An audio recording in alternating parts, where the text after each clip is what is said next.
You're on a path in the woods, and at the end of that path is a cabin. And in the basement of that cabin is a princess. You're here to slay her. If you don't, it will be the end of the world.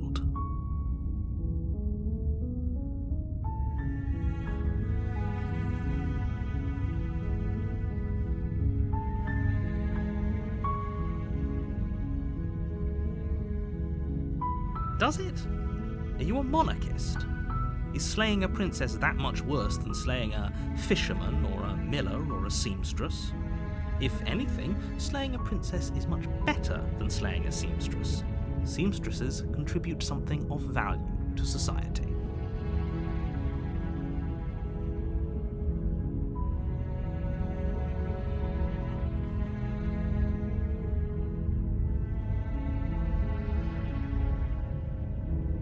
Yes, but you'll have to slay her before you get it.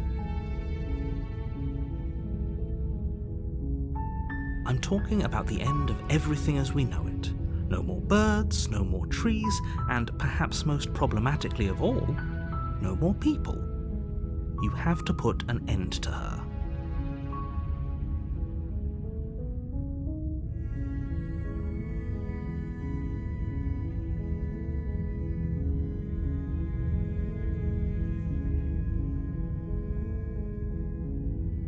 Then I guess we'll just have to see what happens. But a word of warning. If you go in prepared to hear her out, she could easily trap you in her web of lies.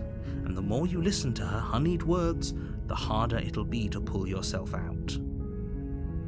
Then each and every one of us is doomed. So sure, go, talk to her. See how that turns out for all of us. You make your way up the short path to the cabin. You'll find the princess within. We're not going to go through with this, right? She's a princess. We're supposed to save princesses, not slay them. Ignore him. He doesn't know what he's talking about.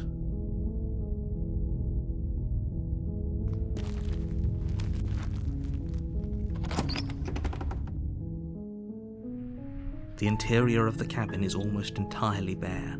The air is stale and musty, and the floor and walls are painted in a fine layer of dust. The only furniture of note is a plain wooden table. Perched on that table is a pristine blade. The blade is your implement. You'll need it if you want to do this right.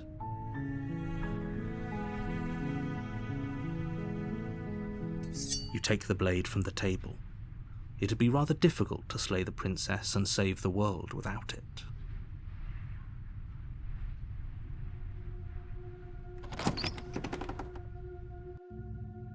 The door to the basement creaks open, revealing a staircase faintly illuminated by an unseen light in the room below. This is an oppressive place. The air feels heavy and damp, a hint of rot filtering from the ancient wood.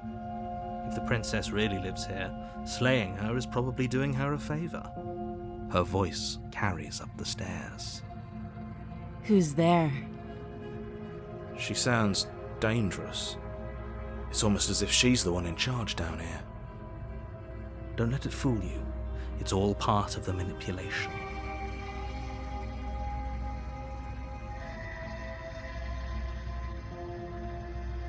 Oh, it's been so long since anyone's come down here.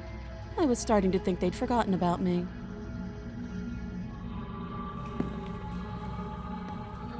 You walk down the stairs and lock eyes with the princess. There's a heavy chain around her wrist, binding her to the far wall of the basement. She's so coldly beautiful. Is she really a threat to the world? Focus on the task at hand. And there you are. Are you here to kill me or something?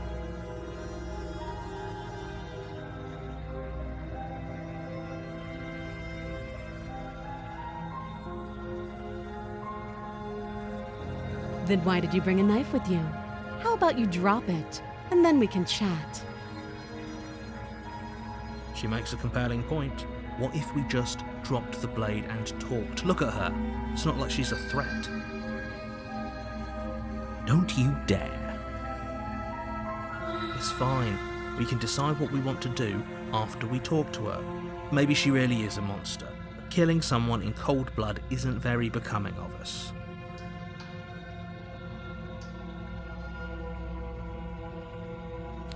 You ignore the trembling in your hands and tighten your grip on the blade. You poor thing. Your hands are shaking. Are you scared of me? Because you should be. You step forward, your grip on the blade tightening as you steel your resolve. I'm probably chained up in this basement for a reason, right? And if that knife is the only weapon you have, you'll have to get close enough to use it. So, you should just drop it. Best not to risk finding out what I can do. She's unarmed. If you hesitate now, it'll be too late. End this.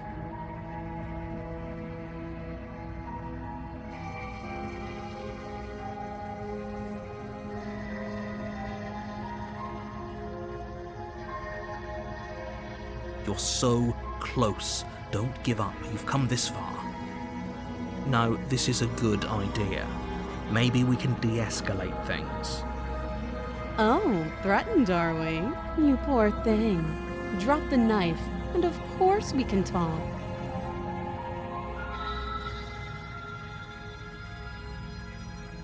Then I'm not talking to you.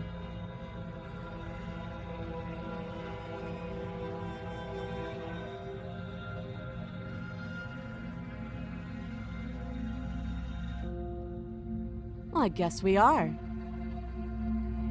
For the love of everything, just slay her already. Or drop the blade. Do something.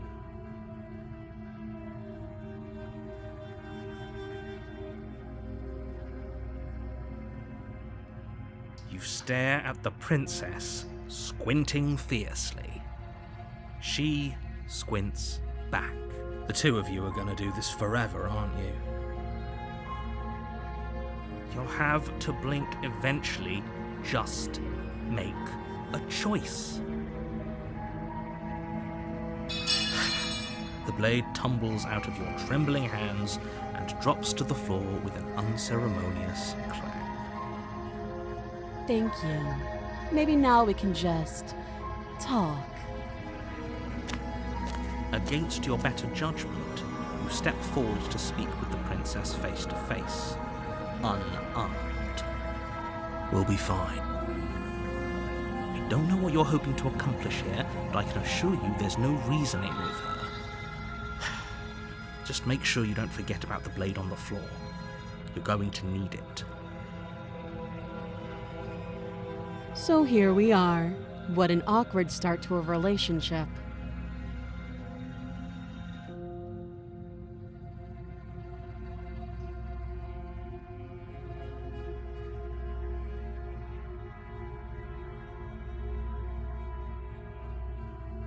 Too long.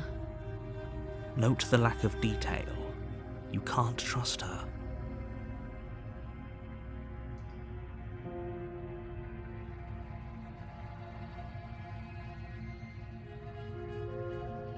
Do you? Don't just tell her that. That's cute. Do you believe that? Do you think I'm some sort of monster? If I'm supposed to be capable of ending the world, then how did I wind up here, chained to a wall? Have they told you why I'm allegedly so dangerous?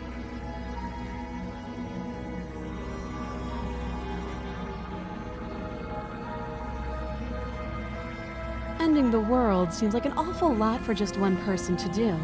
I wouldn't even know where to start.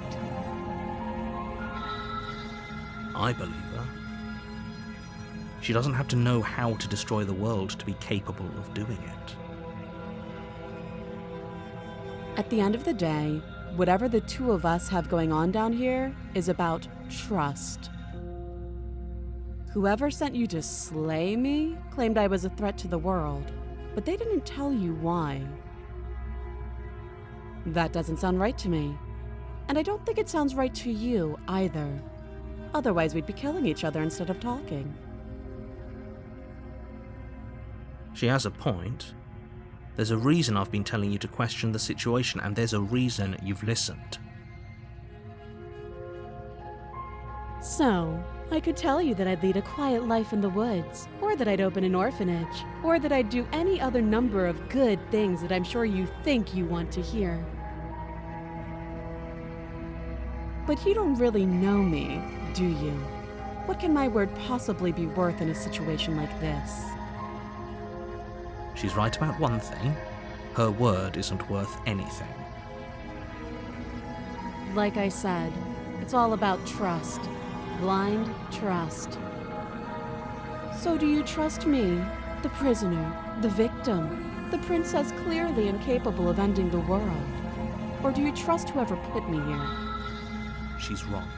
This isn't about trust. This is about risk. We stand to lose everything, all for the sake of one person, and a subjugating monarch no less.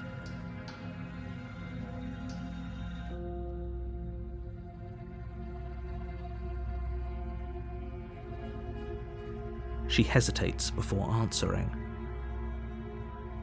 You can address me as Your Royal Highness, or Her Majesty. Any honorific should do, really.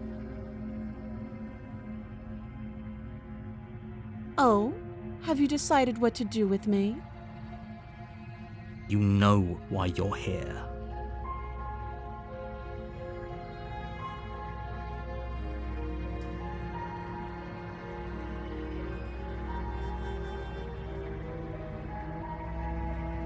That seems like a pretty good compromise.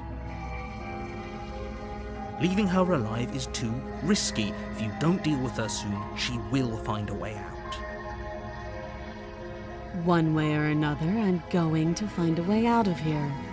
You can make it easier for both of us if you help. And if you don't, I can promise that you'll come to regret that decision. You have to make a choice. Let's hope for all our sakes it's the right one. You charge the princess, blade trembling in your hand, but you've already lost the battle. She casually sidesteps your thrust before knocking you to the ground with a single blow from her elbow. We shouldn't have hesitated. But she doesn't stop there. She kicks you a few times for good measure, the pointed tip of her shoes feeling like a pickaxe against your fracturing bones, making sure you stay down. As you lie, crushed and broken on the basement floor, the princess kneels on your throat, with the kind of weight you didn't think her slight frame could possibly possess. As you gasp for air, she eyes you with an intense curiosity. You shouldn't have let that fear creep into your heart. You had the upper hand, and now look at you. Is this really the best you could do? Look at you, completely broken. I'd be lying if I said I wasn't a little disappointed. She applies more pressure, slowly squeezing what's left of your life out of your lungs.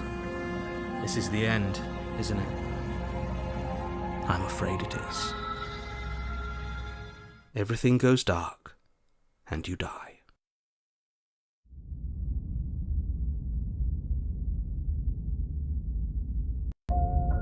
You're on a path in the woods, and at the end of that path is a cabin.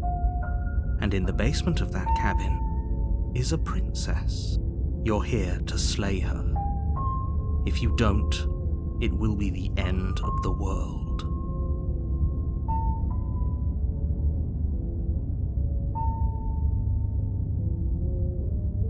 A terrible sense of déjà vu. No, you don't have that. This is the first time either of us have been here. If he doesn't remember what happened, then maybe it's best to keep it that way. You know I can hear you, right?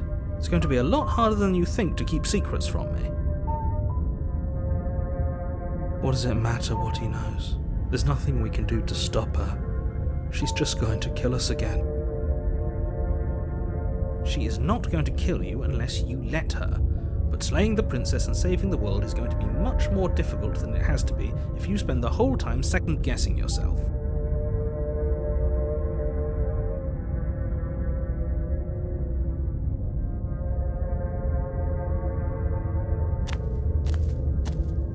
A warning before you go any further.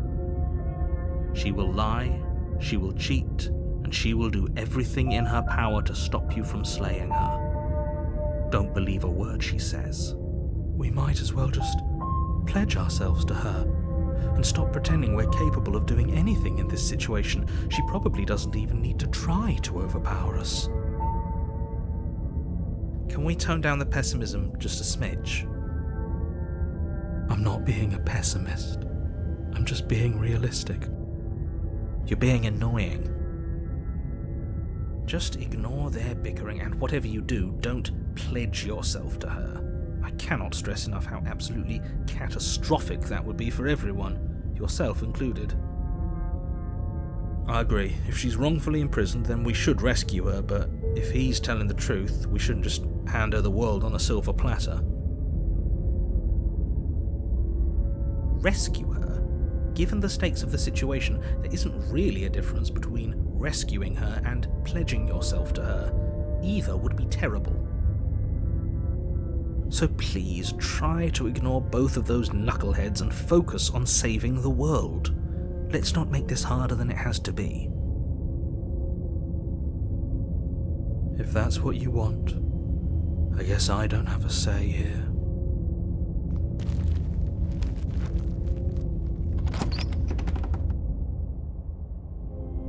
The interior of the cabin is larger and more grandiose than its humble exterior would suggest.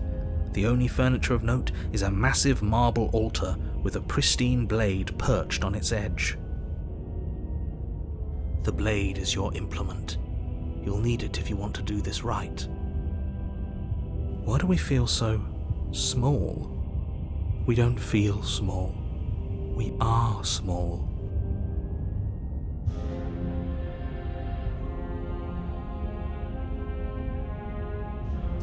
You take the blade from the altar. It would be difficult to slay the princess and save the world without a weapon.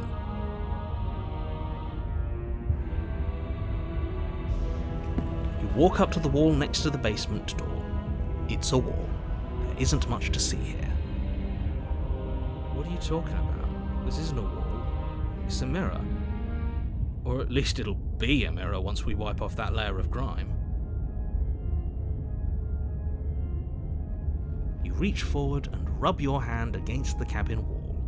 I hope you know how ridiculous you look right now. We should count ourselves lucky. Some things are better left unseen.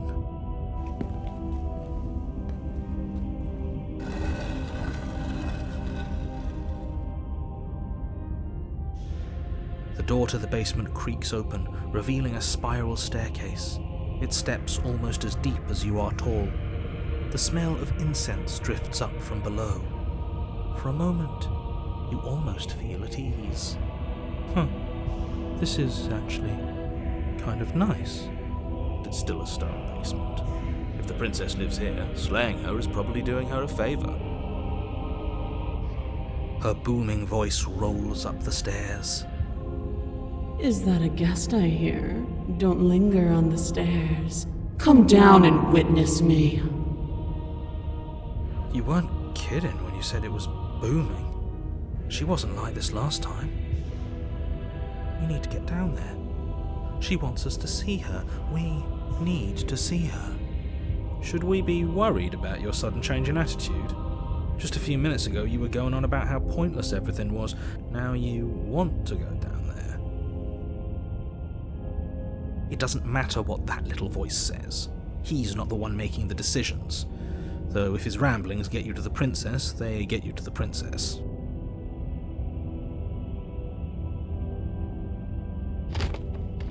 Making your way down the spiral staircase is a time-consuming and exhausting effort, every step requiring you to clamber over one edge before dropping to the next. But soon the end comes into view, and you tumble to the bottom, entering the vast, temple-like room beyond. The princess towers over you, almost glowing in the weak starlight, her figure framed by a stained glass window. Her long hair billows around her, and a chain binds her wrist to the far wall. The chain is nothing to her. It might as well be a toy for all the good it would do. I told you it was pointless to resist her. The little bird has returned to me. I wonder what he wants. You brought that knife again, even though you know it's useless. Such charming audacity. Drop it! As if on command, the blade slips from your grasp. It clatters uselessly to the floor. But we didn't drop it. We decided to grip it tighter, remember? Are you really just going to let that happen to us? I have a duty to report facts as facts, and the fact is that you dropped the blade. Of course we dropped it. She's so much more than us. You wouldn't understand what it feels like to be in her presence. Oh, I understand what's going on, and you'd better snap yourself out of it. Kneel. Oh, are you still trying to defy me? I said kneel. Your legs buckle, and your knees hit the floor. That's my good little bird. Now, why don't we talk? The last time we met, you told me I was destined to end the world. That thought wrapped itself around my heart. It has pulled at me since the moment I squeezed the life out of your broken lungs. I could feel its fundamental truth awaken me. The collapse of the old is a necessary prelude to the birth of the new, and the world as it is now is overdue for alterations. It's time for me to seize my destiny, and you, little bird, will help me seize it. Well, that gives away the game, doesn't it? It certainly does. And beyond that, it more than lends credence to our conversation in the woods. I don't love the thought that in some other reality you failed to destroy her, but what's done is done.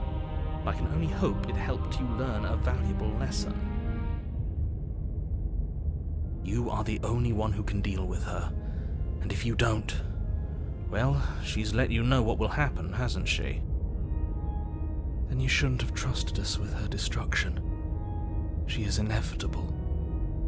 Can't you feel it? He's being melodramatic, but he's not exactly wrong, is he? What are we supposed to do to stop her? Okay, first things first, you're going to have to stuff those pessimistic thoughts someplace far, far away and commit yourself to what needs to be done. The stakes of the situation should be perfectly clear to everyone now. If you're going to save the world, you have to have faith that you can pull this off. You can't win a battle that you've already lost in your mind.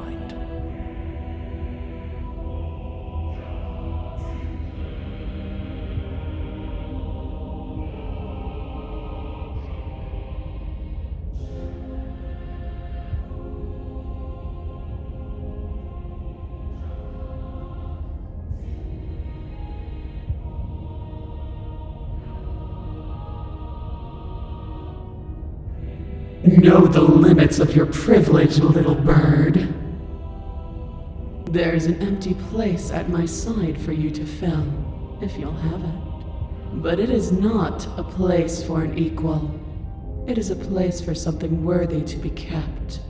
A priest, perhaps, or a pet.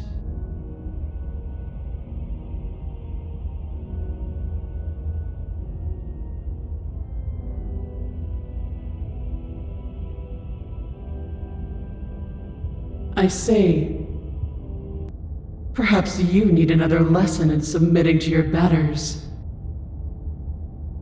Pick up that needle. Do it. It's what she wants. No objections here. don't know what she's planning, and I don't like that we don't know what she's planning, but you might as well pick up the blade. As your eye falls on the blade, you feel a weight. Some divine hand that sits unperceived by your senses, but that manages to push you towards its desires like an unseen puppeteer. You reach forward and grasp the blade. Stand! This one's easy. See? This isn't so bad. Okay, yeah. We can do that. We were probably going to stand anyway. You can feel a creaking tension between body and will as you slowly rise to your feet, like two foes forced into an unhappy truce. The princess eyes you with soft contemplation. The moment seems to last a lifetime, the silent anticipation of what's to come dragging out the long, painful seconds. But all silences are broken eventually. To defy me is to claim we stand on level ground. We do not. You are quiet shadow, while I am brilliant radiance. Take that knife in your hand and slit your throat. What? You don't have to listen to her. You're armed. Just steel your nerves, step forward, and end this. Oh, we'll end this all right. Your hand lifts the blade and brings it towards your throat. Okay, I apologize for the unclear language. End her.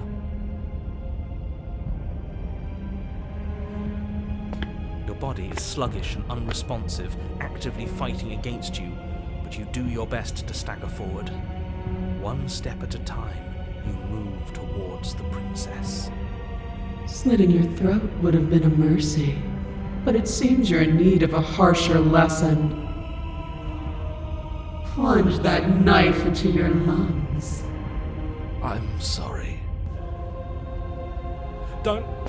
As you take another step forward, the blade digs into your ribs, slicing through flesh with ease. It somehow feels like an entirely natural thing to do, while the simple act of walking has become an arduous impossibility. Then it slides back out, the wound burning as a small hiss of air escapes through the fresh orifice. Blood fills your lungs. Now, do it again. Keep doing it until I give you permission to stop. Those are just words. You don't have to listen to her. It's what she wants. You, heroic one, what are you doing? Don't just let this happen. Stop him from killing you. I'm on it. Your other hand locks around your wrist, struggling to keep it from perforating vital organs. The blade still flails towards you, managing to slice bits of skin that plop to the floor to join the growing pile of blood and gore beneath you. Despite the pain, you manage to keep yourself in one piece, at least for now. What a pitiful display. A wounded little bird, thinking it can defy a god. It doesn't have to be like this. It doesn't have to hurt so much. You can choose a gentle end. You can choose to leave that punctured vessel for the next. Or you can pathetically struggle against yourself until the floor of this temple is painted with the bloody impressions of your futility. Continue to approach the princess, even as the repeated gouges of your blade expose bone and muscle to the open air of the basement. You know, this would be a lot easier if you gave us a hand. My influence only goes so far, and I can only juggle so many things at once. The best I can do right now is to continue to drive you forward. Believe me, this whole ordeal would be so much easier if I didn't have to contend with free will. You're the one making things difficult. You're the one making us hurt. She doesn't want to hurt us. She's just doing what Stop. As you finish crossing the room, you fall to your knees at the princess's feet, your chest heaving as your blood pools in the crevices of the stone floor, the coppery taste coating your throat. The princess kneels down, lifting your chin with her finger as her face lowers to yours. Your devotion is misplaced. You've surrendered to delusion. But something about your defiant spirit speaks to me. You are different than you were before. Perhaps, if you've learned your lesson, I can spare you from the release of death. That's a little demeaning, isn't it? Yes, how thoughtful of her. It's a mercy. Take it. I think he's given up whatever say he had at the start of all this. At least one of you is sane. She's within striking distance, and she's only negotiating now because she knows you have what it takes to put an end to her. Seize the moment before it's too late. No! Yes, though your body trembles, struggling to defend itself in the face of the princess's overwhelming will, you finally manage to break through, darting to her side before she can react. The wind of your freedom rushes through you, and you channel it into a decisive blow, stabbing into the soft flesh of her ankle and severing the tendons in an act of unyielding defiance. She falls to the floor, crashing unceremoniously to her knees. But you don't give her any time to recover. Your heart pounding with determination, you plunge your blade into her chest. As you find your target again and again, she laughs, crude emotion breaking through her once stony composure as your blade cuts her flesh.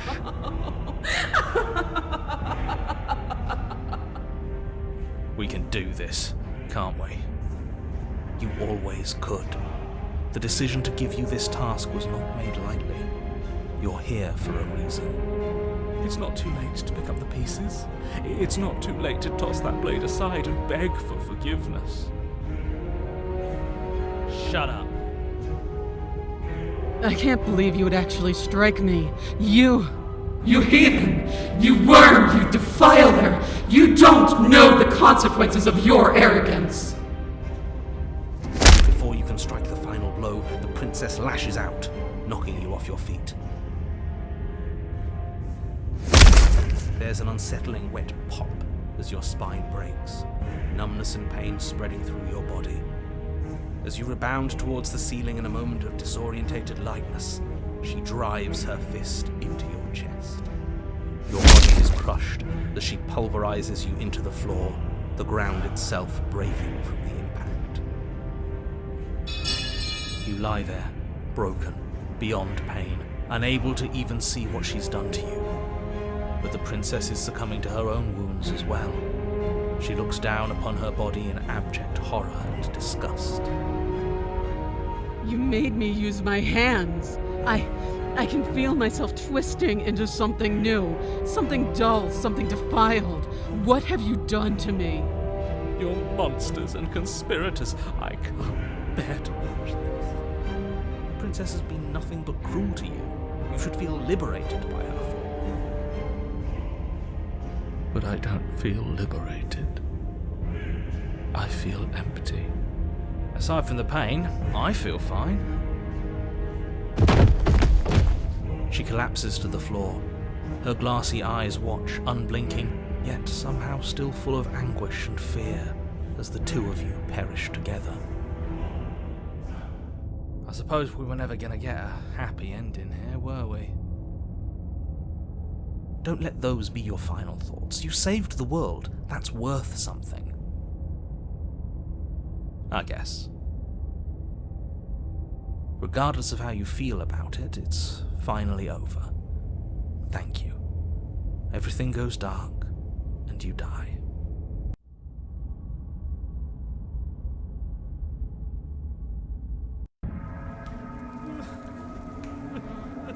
Your on a path in the woods. And at the end of the path... Okay, what the hell is that?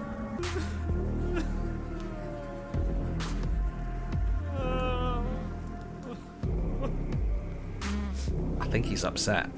And what's he got to be upset about? We just killed a god!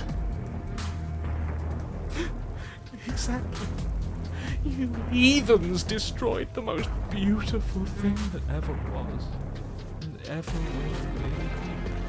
You're damn right we did. You'll get over it. Can't say I have much sympathy for you. She was bad for us and you almost got us killed. You're being too generous. You did get us killed. Alright, enough chatter. I've got a thing I'm supposed to do, and if you don't mind, I'd like to do it without any more interruptions. Okay, great, you're listening.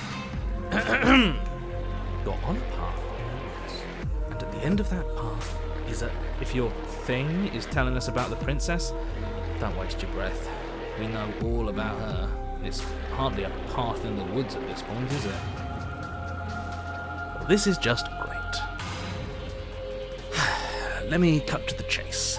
Clearly you've already been here. Yeah, you think? Actually, I don't think we have been here. This is all different, isn't it? Yes, precisely. And if you'd given me 2 seconds to finish my thought, I would have said that. Oh, you're actually letting me talk now. Great. If you've already been here, it means you've seen things you aren't supposed to have seen, and you know things that you aren't supposed to know.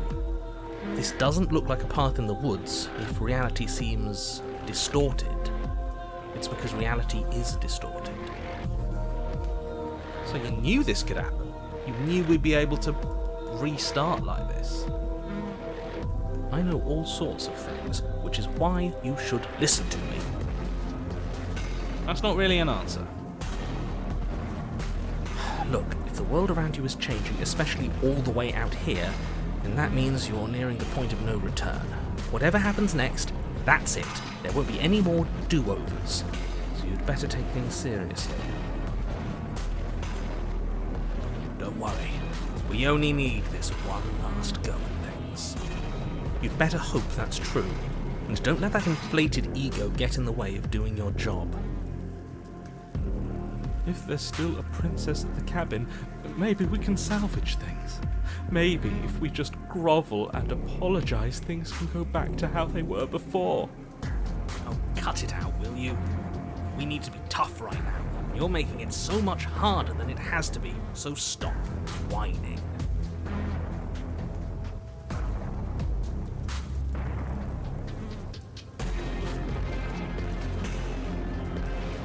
I can't. Anything I say at this point is far more likely to accelerate the unraveling of this place than it is to actually help you do your job. In fact, I probably shouldn't have even said that. I trust that if you've been here before, it means you know how dangerous she is, and that you know I'm not lying to you about her. Really? That's it? That's all we're getting out of you? He just wants to keep things going the way they are. But we've been given a second chance to do right by her. She can build something better than this.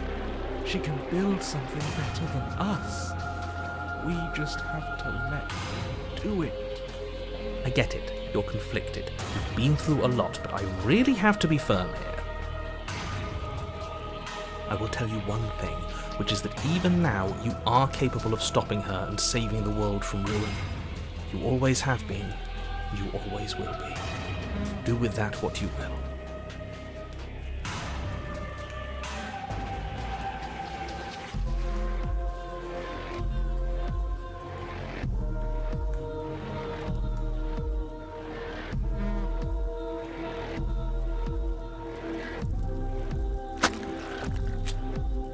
Good, we're all on the same page.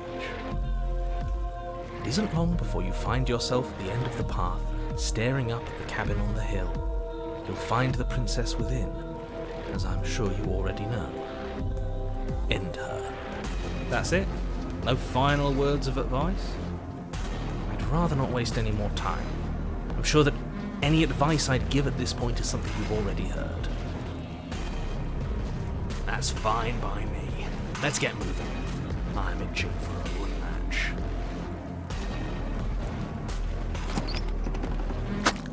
The interior of the cabin is a place that feels long forgotten. There was once an elegance to its construction, carved marble columns holding a high arched roof, vaulted windows letting in the weak starlight. But that is how it was. Now there is a growth that has overtaken it. A viscous fluid seeps from cracks in the stone walls, and it congeals into chaotic streaks of writhing nerves and wet clumps of living meat. That's horrible. You did this. The only furniture of note is a pulsating pedestal, a pristine blade perched on its edge. The blade is your implement. You'll need it if you want to do this right.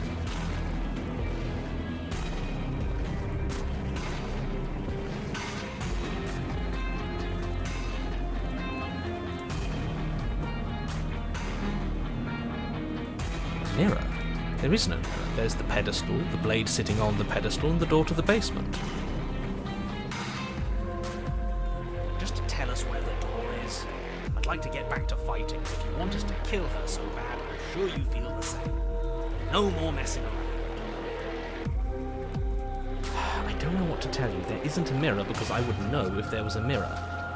You're either seeing things or you're confused on the definitions of door and mirror. Or you're seeing things. That seems far more likely. What are you trying to say, exactly? He thinks that we're succumbing to madness, that something in us is broken. That's an unnecessarily melodramatic way to describe a hallucination, but sure. I'm not going to waste time arguing with any of you. It went away after we touched it last time. Let's just do it again.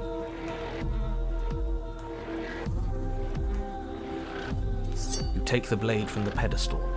It would be difficult to slay the princess and save the world without a weapon. Good. Nothing feels better than gripping cold steel. You step forward and approach the door to the basement, hesitating before you open it. As if you don't see it. You really don't, do you? How strange. It really is just like last time. Are we really hallucinating? Why here? Why now? Smash it. Smash it to pieces. It's the only thing keeping us from her. Don't you want to know what we'll see in there? We won't be able to see anything if we smash it. Nah, I'm with him on this one. Smash it. Let's get violent already. Do whatever you want with it. The mirror isn't real, so how you handle it doesn't matter, aside from wasting dangerous amounts of time. You bring your fist crashing down against the door leading to the basement. As if on command, it slowly slides open, scraping against the stone floor, its ancient hinges moaning as it reveals the dim path ahead. Why am I not surprised? You step forward into the darkness. The stairs leading down to the basement are at once both narrow and grandiose. A high vaulted ceiling stretches up into a gloom beyond your sight, while walls wet with tumorous growths press in uncomfortably at your sides. You feel both unprotected and trapped, at once exposed and claustrophobic. The air is thick, its odour an oppressive violence, the metallic scent of fresh blood twisting with the nauseating embers of charred remains. If the princess lives here, slaying her is probably doing her a favour. Her voice, a bellowing rage, roars up the stairs. Was severing the tendons of my ascension not enough for you? Was it not enough to rend my divine heart? Come, see the horrors you've wrought upon my flesh, and feel my hands set upon your throat. Why? Why did you desecrate her? Why couldn't I stop you? You've got to stop thinking about her like that. It isn't doing anyone any good. She's not some untouchable god. She's an abomination. And we're going to put an end to her once and for all. It's our fault. If she's an abomination, then what does that make us? She was going to end the world last time. If I might interject, you didn't make her into an abomination. She's always been what she is. It's why you're here. It's why your task is so important. You make your way to the bottom of the stairs. The chamber's walls are painted in blood, a deep, sickening red that drips down in clotted streams onto the charred corpses that make up its floor. This place reeks of torment, of ripped skin and burning bone. The princess stands in its centre, muscles flayed and bare and weeping, draped in a tattered dress of her own skin. Her heart beats from its place in her open chest. Do you know what I'm going to do to you? There's not so much a moment of hesitation before she steps forward. Her chains pull taut, holding fast as she strains against them. The cuff around her wrist digs deeper into her skin. Blood drips from the place where metal meets flesh. Then, with a nauseating sound, the skin tears. It plops to the ground, and she pulls her red, glistening arm free from her bindings. She is loose, and she is coming for you. Let her end it. It's the punishment you all deserve for what you did to her. It's the punishment I deserve for letting it happen. Screw that. We can win. We've done it before, and we'll do it again. This time we'll make it out the other side. Hell, she's practically done most of the work for us.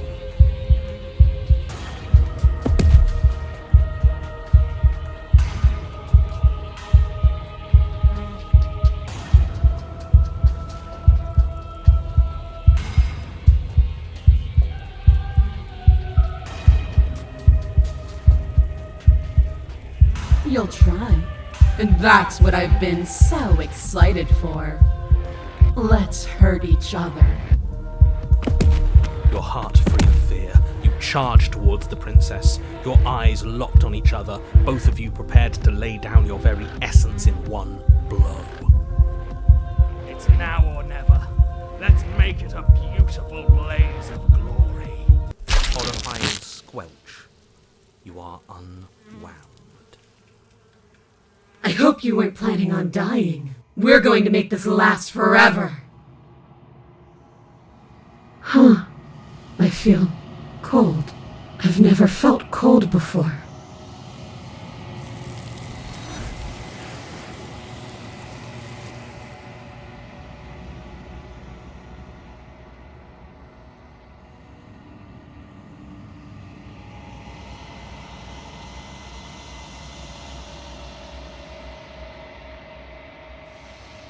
She's gone. Where did she go? Should we try and find her? And there's that mirror again. Why is it here? Why now?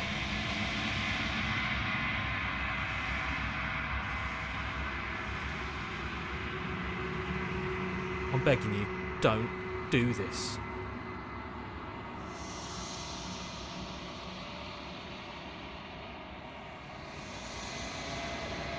It's different now. It feels, I don't know, final. Screw the mirror. We just need to find the princess. I don't want to look at us.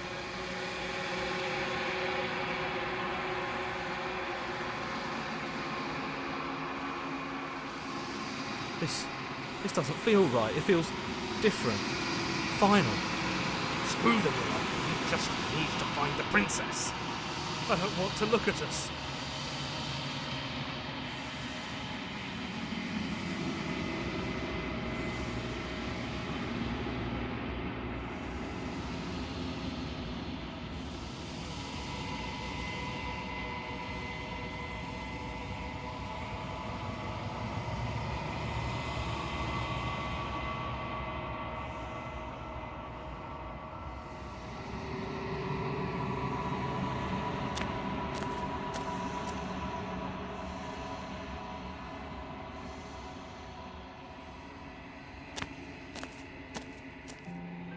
Something finds me in the long quiet and brings me the gift of a fragile vessel.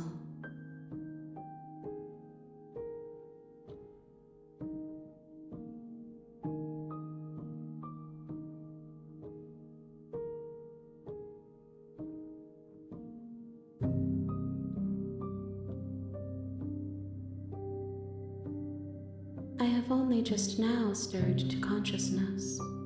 I could not have trapped you here, and I too yearn to be free.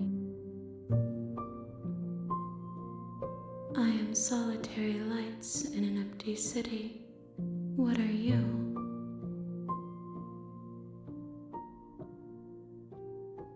I think that you are like me.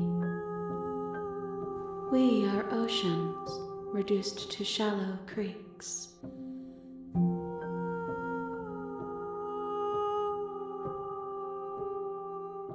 How can the world have ended if we are talking?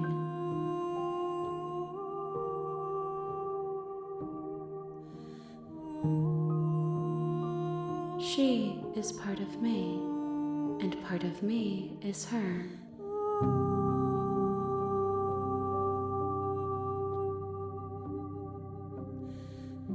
You speak in circles. Does it matter where one thing begins and another ends?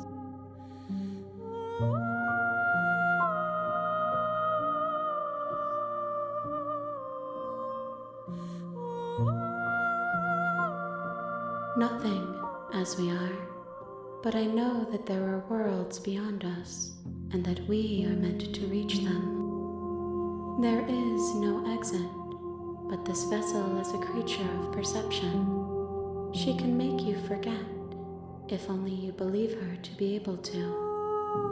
Bring me more perspectives, so that I may be whole, and perhaps then we will know our freedom.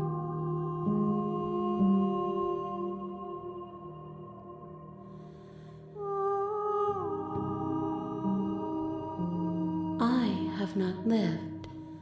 I am not afraid to die.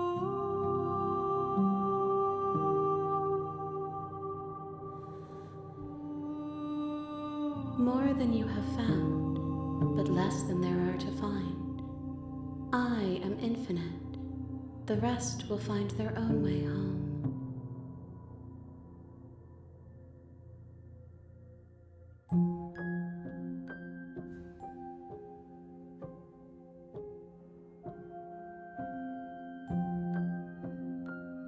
Then we will be here forever, as we are now, unfinished, dry, hollow.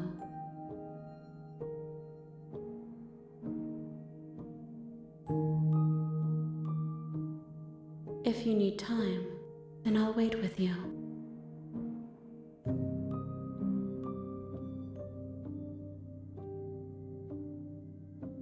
She asks that I tell you to remember her. You won't.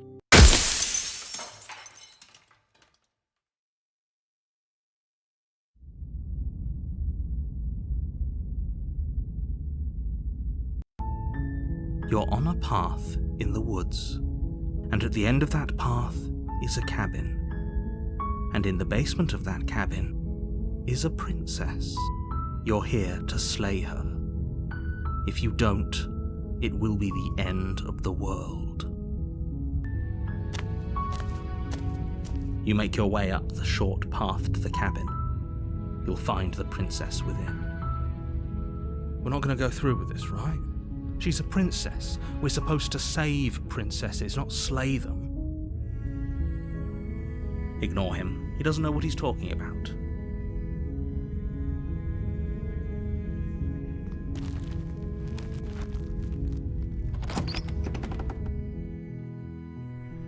The interior of the cabin is almost entirely bare.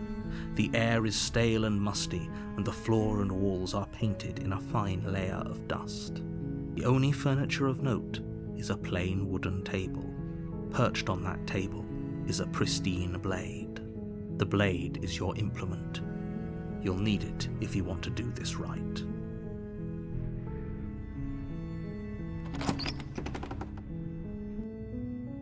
The door to the basement creaks open, revealing a staircase faintly illuminated by an unseen light in the room below. This is an oppressive place. The air feels heavy and damp, a hint of rot filtering from the ancient wood. If the princess really lives here, slaying her is probably doing her a favor. Her voice softly carries up the stairs. Hello? Is someone there? It's hypnotizing. It's the kind of voice you only have to hear once to remember it for the rest of your life. Don't let it fool you. It's all part of the manipulation. You're playing a dangerous game by coming here unarmed.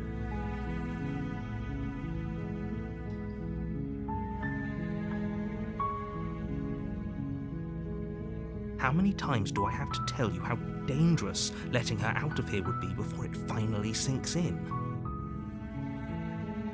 Wait, really? You're here to rescue me? I was starting to think I'd be stuck down here forever. Come downstairs. I want to see the face of my rescuer.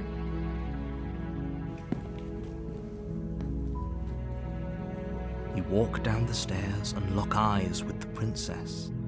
There's a heavy chain around her wrist, binding her to the far wall of the basement. She's beautiful. How could someone like this be a threat to anyone? I am begging you to stay focused. There's a lot riding on you here. Hi. I can't believe you're here. I've been waiting for something like this to happen forever. I hope you brought something to deal with these chains. Don't do it. If she gets out of those chains, we're all one step closer to the end.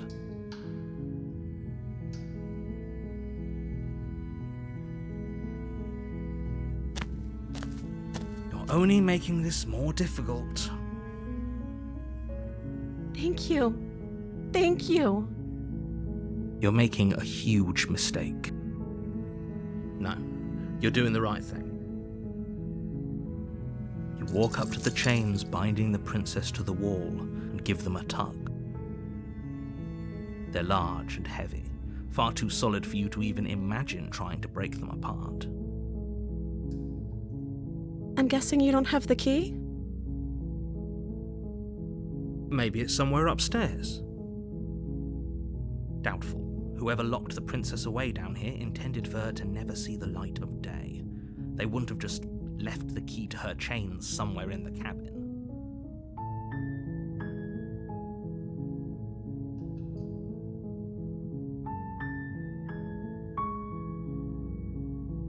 Maybe there's some way to break the chains?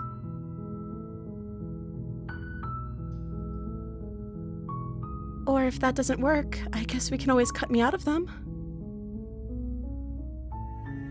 She offers the suggestion with almost complete nonchalance. If we were stuck down here long enough, I'm sure we'd be nonchalant about cutting our way out if it meant we could finally be free. You attempt to make your way out of the basement, but the door at the top of the stairs slams shut. You hear the click of a lock sliding into place. Is someone else here?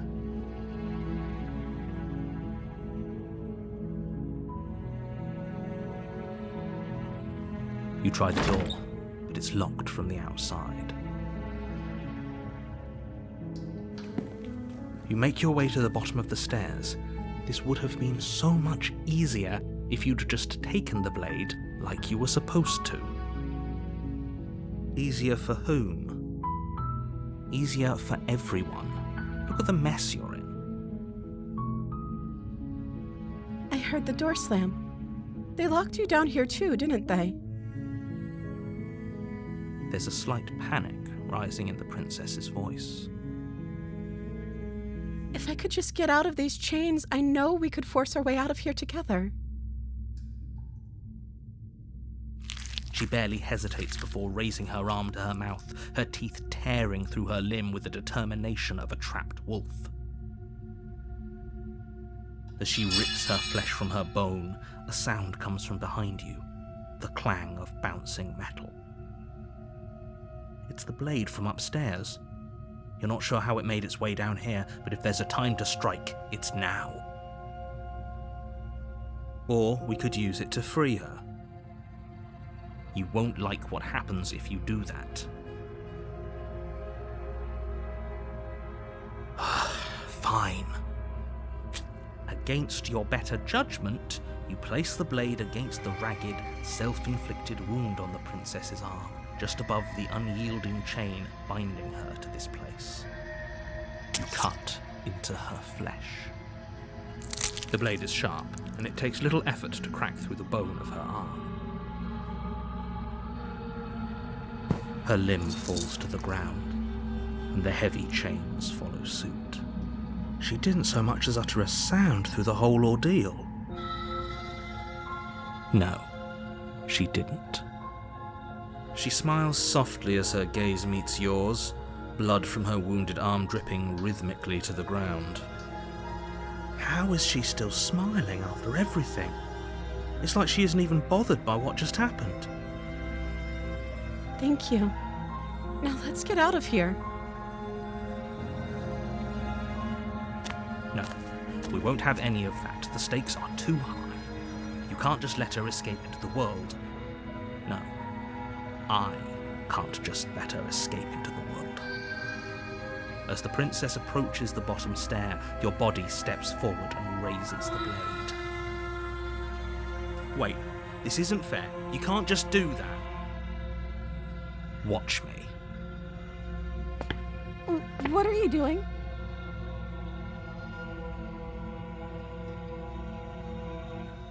Stop that. Something's come over you, hasn't it? You know you don't have to do this, right? Your body lunges forward, the blade held low, ready to sink into her heart. But the princess dodges, stumbling back against the wall before the blade has a chance to connect. Stop it! Stop trying to resist me. I'm trying to get you out of here alive. The blade! Move the blade! As your body remains frozen in stubborn resistance, the princess takes a cautious step forward. We both know this isn't you. She nervously reaches towards you and takes the blade from your infuriatingly rigid hands. What are you doing? I'm sorry. I'll try to be quick. She plunges it into your chest, tearing through flesh and sinew. It is agony. But you aren't dead yet. Oh no! I'm so sorry. Stay strong. We can tough it out until it's done. For her sake. For her sake? Don't you start pretending that dying a painful death is some sort of heroic gesture. The two of you have literally doomed everyone. Whatever. She sinks the blade into your chest again and again and again, and you feel every inch of burning pain that slices its way into your body. I'm sorry. She doesn't know how to use a knife, does she? Apparently not, though it doesn't matter how sloppy her knife work is, does it? A stab wound is still a stab wound, and it won't be long before you bleed out. I'm so sorry. With one last thrust of the knife, your legs give out beneath you. You collapse to the floor, your blood pooling around you, your limbs unresponsive. The princess stares down at your ruined chest as tears carve rivulets of pink down her blood-spattered cheeks. It can't just end like this, right? Oh, that's rich coming from you. As much as I'd prefer for things to have gone differently, I can't deny the reality of what's happened. The two of you made your choice. It's over. Everything goes dark, and you die.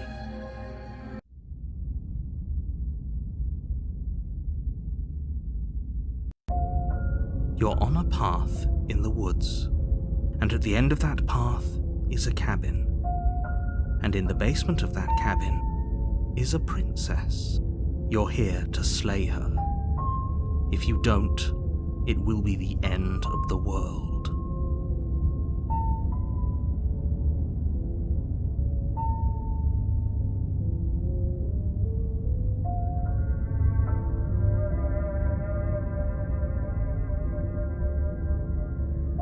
My tricks? What on earth are you talking about? We just met for the first time. If he doesn't remember what happened, then maybe it's best to keep it that way. Yes, he didn't approve of us last time, did he? If we're going to save our beloved, we'll have to be sneaky about it. Our beloved? Yes, you'll have to be very sneaky about your intentions if you're going to try and save the princess. Ah, so all of the cards are on the table. Then you should know that we and the princess are in love, and the four of us will be foiling any and all assassination attempts you've got in the works. We'll see about that. Whatever you do, just be sure to ignore him specifically. It sounds like he's the sort who'd sacrifice the whole world for a peck on the cheek. What can I say? A world without love is a world that isn't worth saving.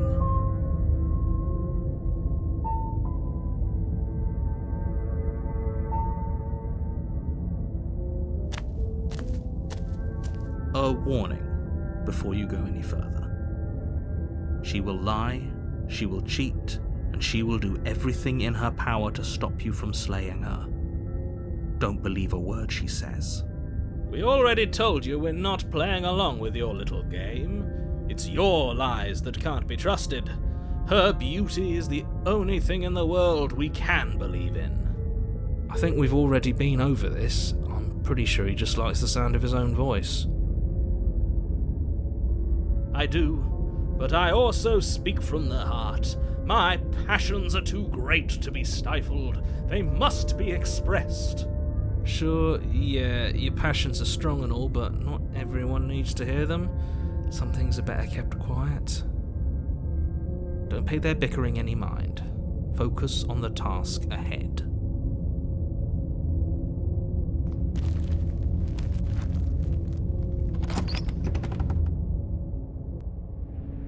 The interior of the cabin is clean and elegant, its stone walls draped in fine-threaded tapestries, a prison befitting a royal prisoner. The only furniture of note is an ornate wooden table with a pristine blade perched on its edge. The blade is your implement. You'll need it if you want to do this right.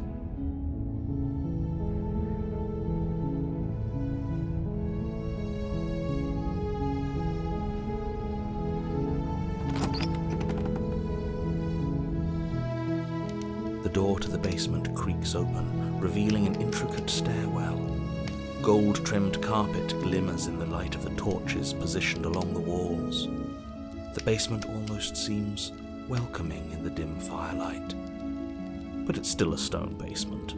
If the princess lives here, slaying her is probably doing her a favor. A soft voice carries up the stairs. Hello? Is someone there? Her voice, it's somehow even more beautiful than last time. I can hear wedding bells already. I've held my tongue till now, but you're taking this a little too far. We barely even know the princess. We can still do right by her without all this over-the-top fawning. Yes, for everyone's sake, you're not in love. Just remember that her charms are all part of the manipulation. You walk down the stairs and lock eyes with the princess. There's a heavy chain around her wrist, binding her to the far wall. My love, we're here to rescue you from your unjust and foul imprisonment. You know she can't hear you, right? She may not be able to hear my words, but surely she can hear my spirit. Oh, your spirit's plenty loud, all right. It's you, my dashing hero. I was so worried you wouldn't come back.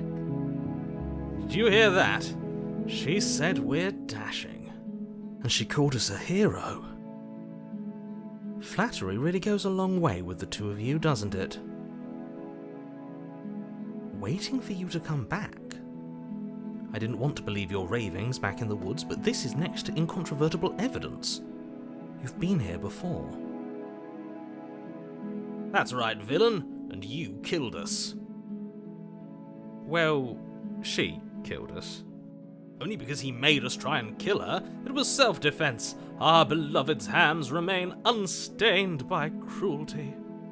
And you've died before. So an entire world has been damned to oblivion. I'd really hoped I'd be the first, but what's done is done. What matters is you have a chance to do it right this time. We damned a whole world. But everything reset. Nothing resets. You're just somewhere else. You can't keep hopping between worlds forever. Especially not without leaving a trail of incomprehensible devastation behind you. This is horrible. Horrible for you, maybe, but we've been given another opportunity to sweep her off her feet and treat her like the lady she is. Now, hold on. If she actually ended a world, are you sure we want to do this? Are you sure we want to rescue her? We never saw a world end, and now I'm even more certain that we must chase our heroic and romantic destiny than I've ever been. I shan't let anyone convince us otherwise. Are you listening to him? He's lost it. Don't let him distract you. Just do your job.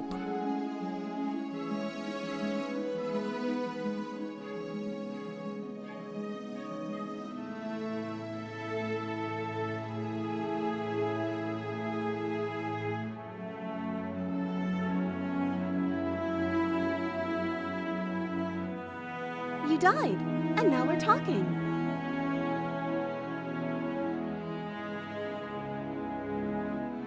If another version of me was pushed to such drastic action, it was for good reason. That's okay. You were just doing your best, and that's all that matters. She took that in stride, to a surprising extent. An almost unsettling extent, actually. That's because she's perfect. Do you think she has someone like him telling her what to do? She doesn't. There's no one else like me. I think he's right, because I like it better if she doesn't have some horrid little voice like him, always trying to drive her to violence.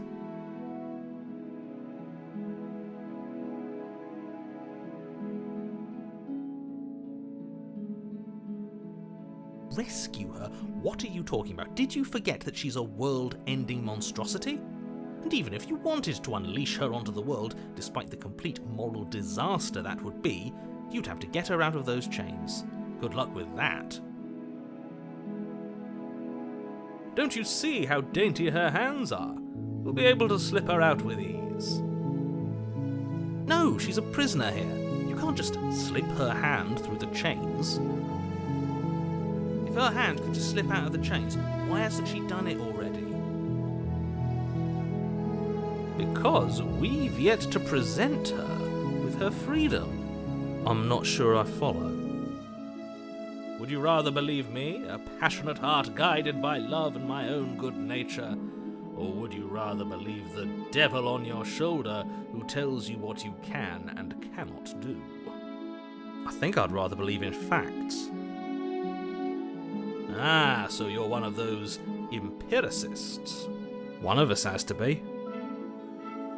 Then let me show you a brand new truth. Narrator, we courageously step forward and free our beloved from her bindings.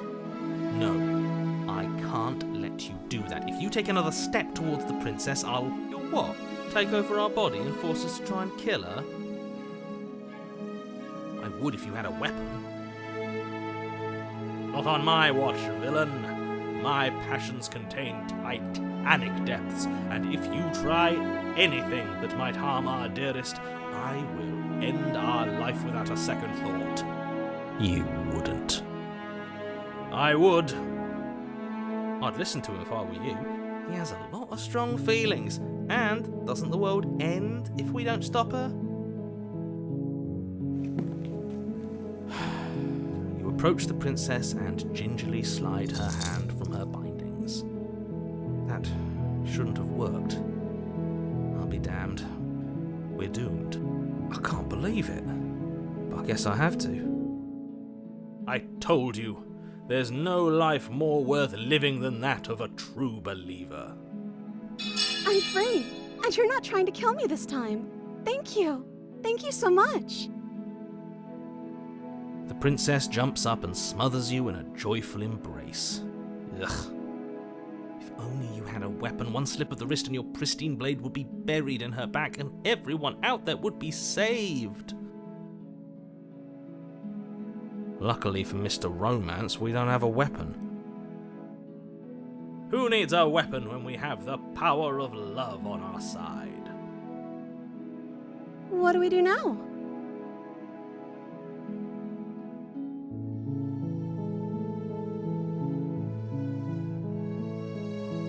That sounds perfect. The princess takes your hand, the last hopes of the entire world slipping through your fingers as they intertwine with hers.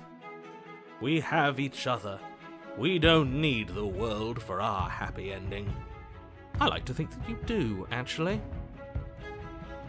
Look, I have my doubts, but the choice has been made and this is happening. You don't have to mope about it. I will mope about it, because moping is the only recourse you love-blind fools have left me with. You and the princess walk up the stairs hand in hand. Ugh, look at the way she's smiling at you. She doesn't have to be so happy about this. And what happens after we walk up the stairs? Let's see. Oh, isn't that interesting? The door slams in your face and the lock clicks. That's a familiar move. Did I do that last time? Then you should know that you won't be able to leave. Oh no! Did someone lock us in here? That's not fair! We're supposed to leave now. She's right. It isn't fair. But the unfairnesses of the world are no match for the strength of true love. Enough with this true love nonsense. You just met her. Of course you wouldn't understand. Our passions run deeper than anything you have ever known. Are you listening to this? You don't have to go along with the every whim of that delusional voice. I'm just along for the ride at this point.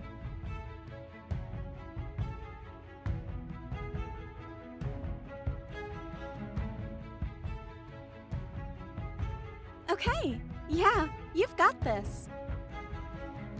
You place your hand on the door. And the lock clicks and the door creaks open. Are you kidding me? Ha! I knew it. Your words are no match for the pure strength of our hearts, bound together as one. You and the princess make your way upstairs, and the blade, that's right, there's still a chance for you to do the right thing. Take the blade from the table and slay her before it's too late.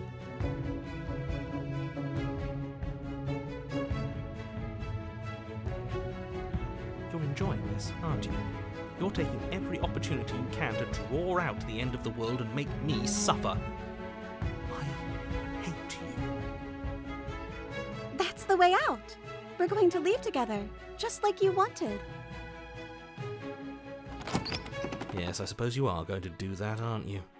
You cross the room, opening the door to the cabin. And then you step outside. Our happy ending at last. We did it. What should we do now? Where did everything go? Where did he go? Oh, is he gone? I hadn't noticed. I was too busy staring deep into our beloved's eyes. I'm cold. Is being happy supposed to be so cold? She's cold. Quick, our feathers. Pluck them all and weave her a coat worthy of a princess.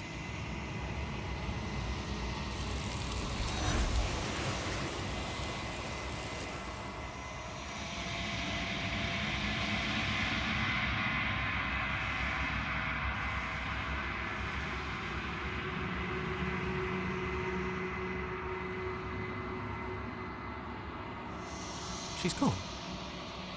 Where did she go? Should we try and find her? And is that a mirror? Why is it here? Why now?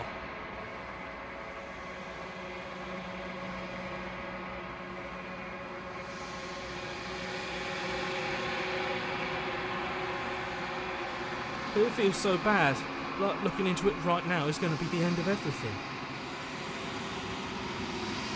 Yes, I fear that we won't like what we'll see. But if we just sit here and breathe for a while, that can't hurt, right?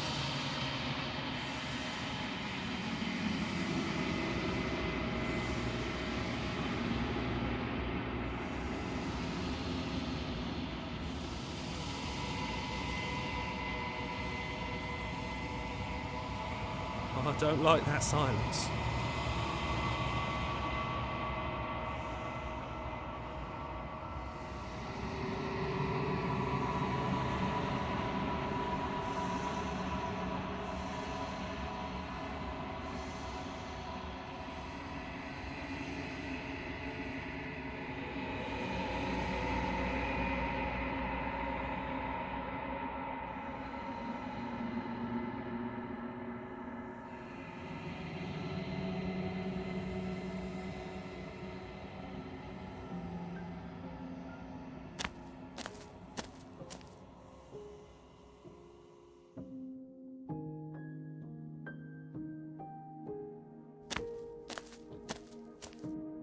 Flickering lights in empty cityscapes become pockets of vitality and movement. I am more than I was before. Whenever you are ready, I will wipe your slate clean once again.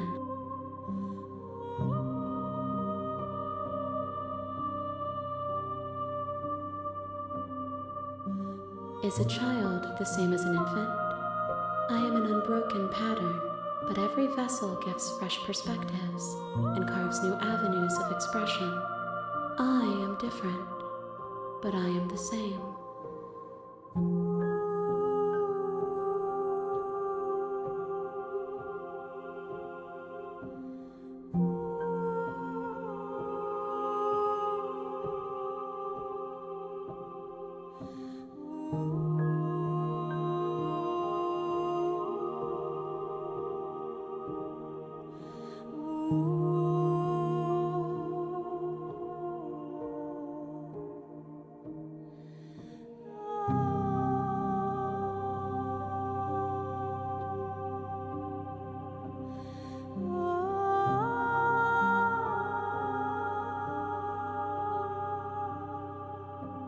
If I am to be an ocean, you have given me enough to build a pond. My waters are shallow and murky, and I yearn for more perspective. The task of finding my vessels is your burden to carry.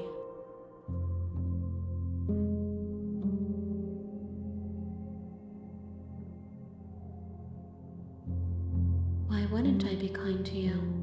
You are the only thing I know that isn't me. Eyes close in reflection. Perspectives meld together, and the breadth of my experience stretches to new corners. There are contradictions, conflicts in my nature, and there are familiarities that bind everything together. It feels correct. This is what I need to be. This is the only path forward. With every gift you bring me, I excavate the alleys of what I am meant to be, and every exploration yields new and complicated truths. What I will be is different than what I am, and what I am is different from what I was. I cannot tell you what desires I will hold when I have changed. But in this moment, all I want is to know myself and to know you.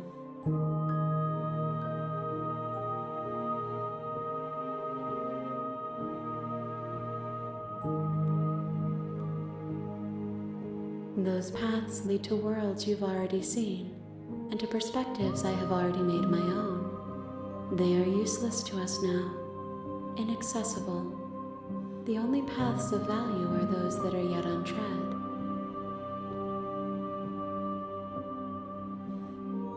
Gifts aren't what someone tells you to bring them. Do not worry. There are no wrong answers, and every perspective illuminates my shadows and shares new secrets.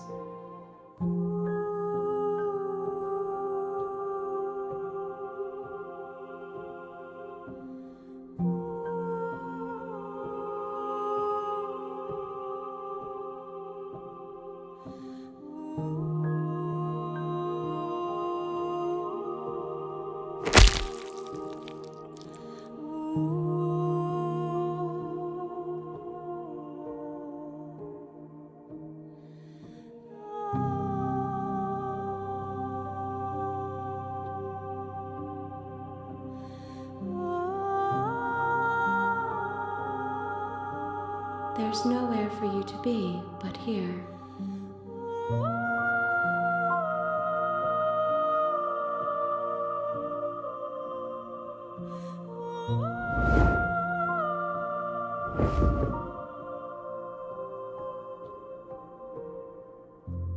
My roots burrow in an ocean beyond your sight. We cannot harm each other as we are now. There is still much to be seen. Neither of us know the depths of our being. Perhaps at the end of this, I will be the one to kill you. Or perhaps we will leave this place together and find new horizons to discover. I await your return, but it will give me time to reflect on what I am. We will meet again.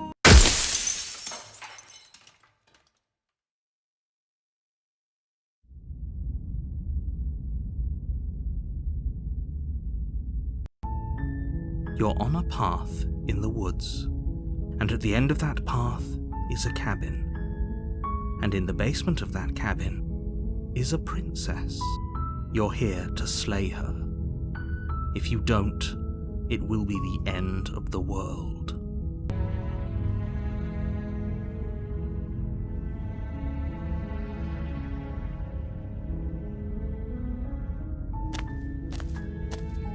You make your way up the short path to the cabin. You'll find the princess within. We're not going to go through with this, right? She's a princess. We're supposed to save princesses, not slay them. Ignore him. He doesn't know what he's talking about.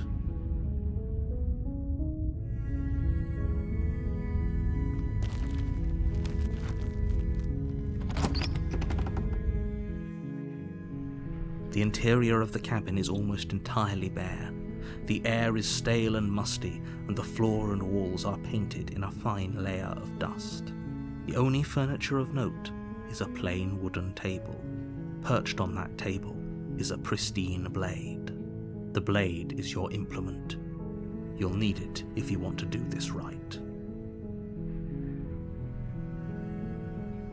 You take the blade from the table. It'd be rather difficult to slay the princess and save the world without it.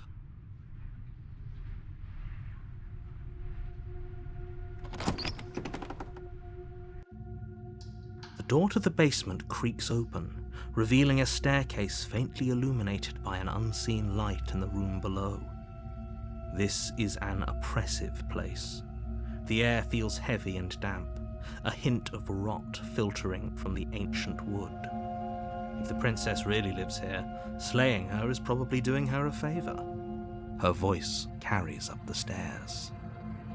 Who's there? She sounds dangerous.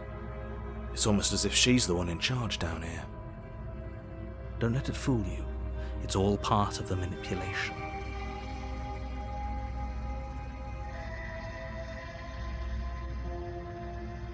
Good. You're still listening to reason. You walk down the stairs and lock eyes with the princess. There's a heavy chain around her wrist, binding her to the far wall of the basement. She's so coldly beautiful. Is she really a threat to the world? Focus on the task at hand. And there you are. Are you here to kill me or something?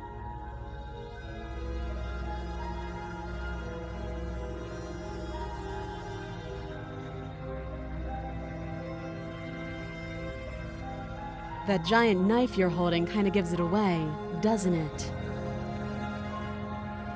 The blade. Of course she doesn't want to talk. Who'd want to have a conversation at knife point? We should drop it. Don't you dare. It's fine. We can decide what we want to do after we talk to her. Maybe she really is a monster. Killing someone in cold blood isn't very becoming of us.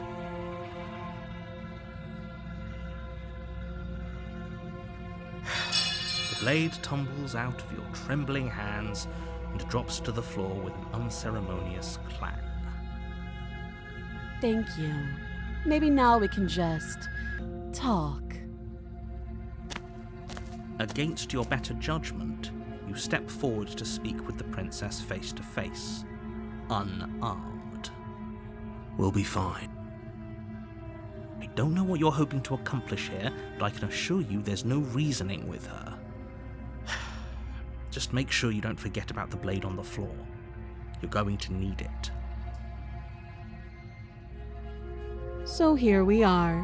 What an awkward start to a relationship.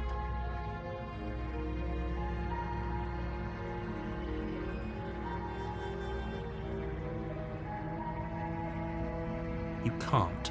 Don't bother. I'm guessing you don't have the key then. I'm sure there's a key somewhere around here, and if there isn't... well, we can always put that knife to good use. Her sharp eyes settle on the edge of the blade. She isn't suggesting what I think she's suggesting, right? She is. I'm sure of it.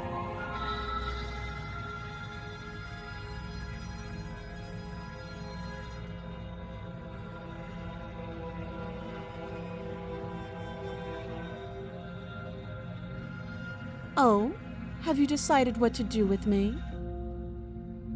You know why you're here.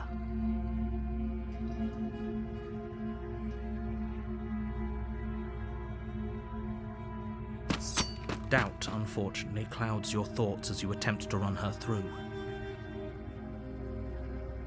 A moment of distraction and hesitation is all she needed to sidestep your thrust and deliver a catastrophic blow to your jaw. It feels like you've been hit with a sledgehammer. You can feel bone grinding on bone where your jaw has been fractured. Holy shit, that hurts! Though she's unarmed, the shock of that first strike is enough to stagger you, putting you and the princess on somewhat equal footing. Your blade slashes through the air again and again, and her fists connect with your body as many times or more, each impact as heavy as that first bone-crushing hit. We can still turn this around.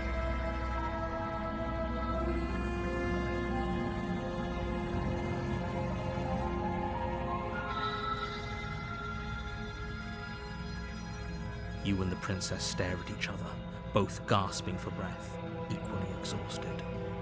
You probably won't make it out of here alive, but you can at least make sure that she won't make it out of here either. Excuse me? Do you think this is what I wanted to happen?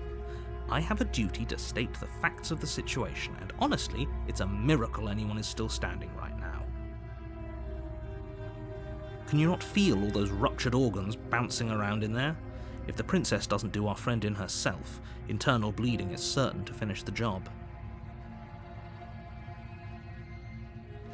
The two of you clash for the final time. You feel your ribs break as she delivers a heavy blow, but you push through the pain, falling forward and sinking your blade deep into the princess's heart. Oh. The two of you fall to the floor. This was fun. The princess gasps, her voice an unhealthy rasp as her lungs start to fill with blood. You put up more of a fight than I thought you would. But I have to wonder, do you really think this is the end? But you don't have time to worry over such things. Everything goes dark, and you die.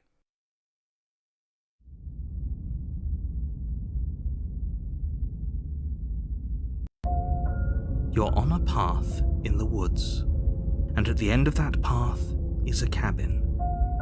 And in the basement of that cabin is a princess. You're here to slay her. If you don't, it will be the end of the world.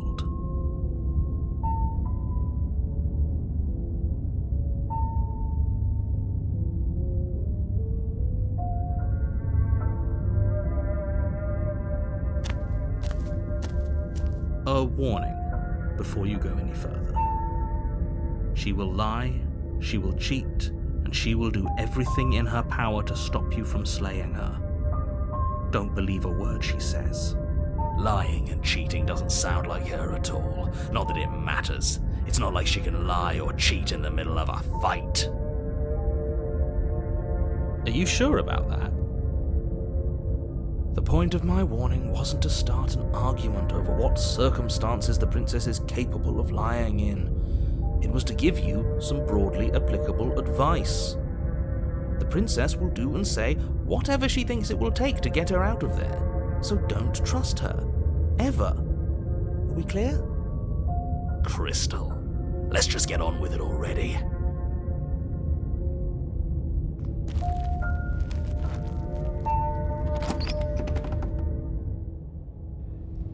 The cabin is tighter than its exterior would suggest. Its cold stone walls press in on you, as if trying to forcefully direct you towards your destination. The only furniture of note is a black iron altar with a pristine blade perched on its edge. The blade is your implement. You'll need it if you want to do this right.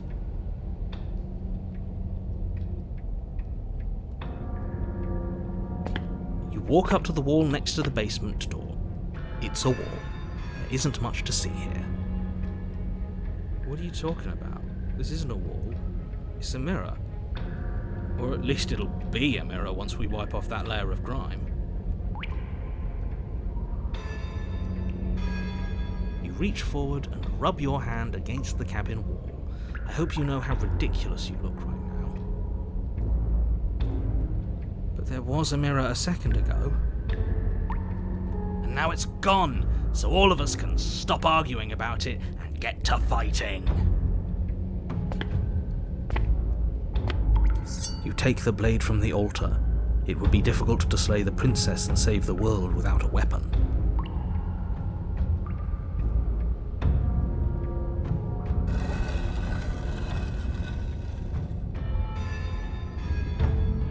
The door to the basement creaks open, revealing a rough stone staircase, its walls pressing at your sides and tightening as you descend.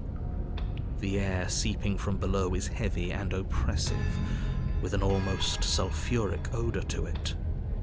If the princess lives here, slaying her would probably be doing her a favor. Her fierce voice carries up the stairs. Is that another challenger? Finally! It's been ages since I've had a good fight. This isn't what she sounded like last time. Her voice is a little deeper, almost threatening. Good. Sounds like my kind of princess. As much as I appreciate the enthusiasm, just make sure you don't let your bloodlust get to your head. You need to stay focused and keep your wits about you. Remember, you're here to slay the princess, not to have a good fight.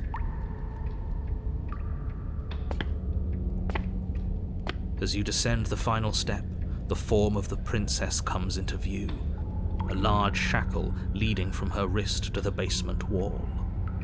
Looks like she could rip those chains out of the wall without a second thought. Oh, it's you again. I'd been hoping you'd find your way back here.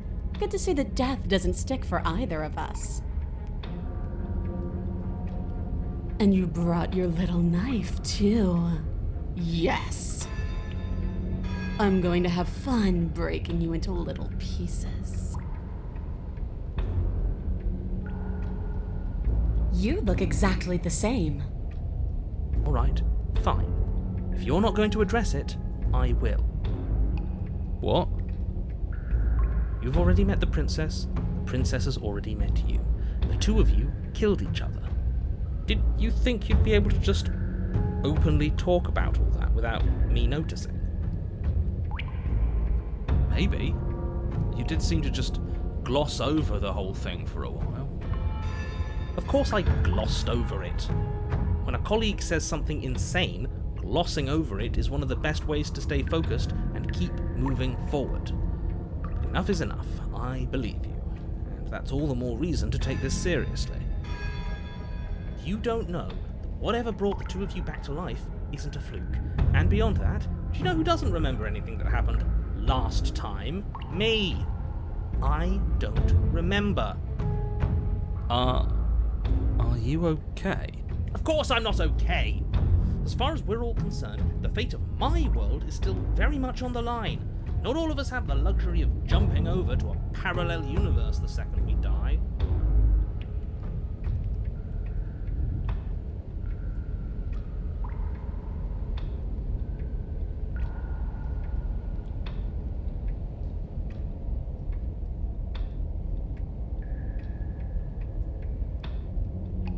I'm going to take that silence as a sign that from this moment on, you're going to treat the task before you with the utmost importance and seriousness. I'm so glad that we're finally all on the same page.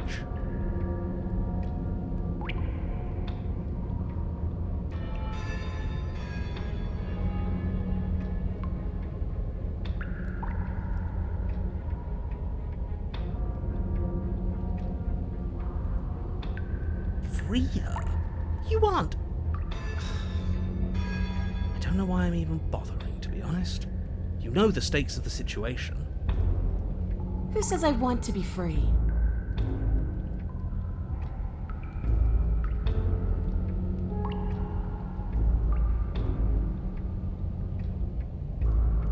I want the two of us to fight to the death.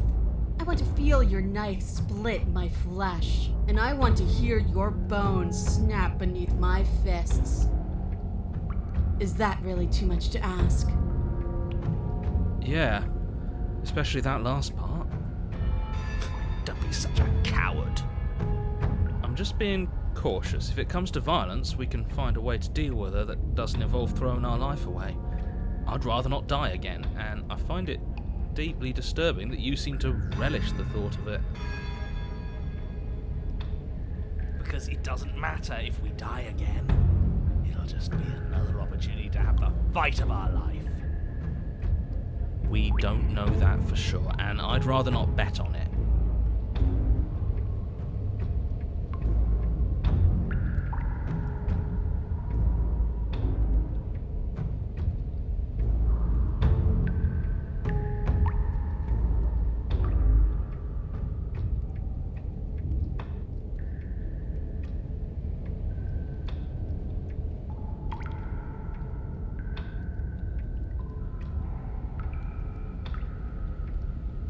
Oh, I remember you all right.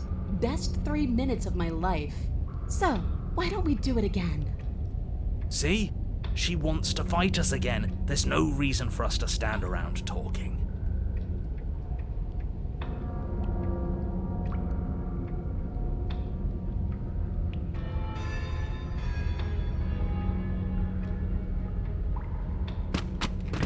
Finally ready to complete your destined task, you launch off the wet stone floor of the basement and catapult yourself headlong towards the princess.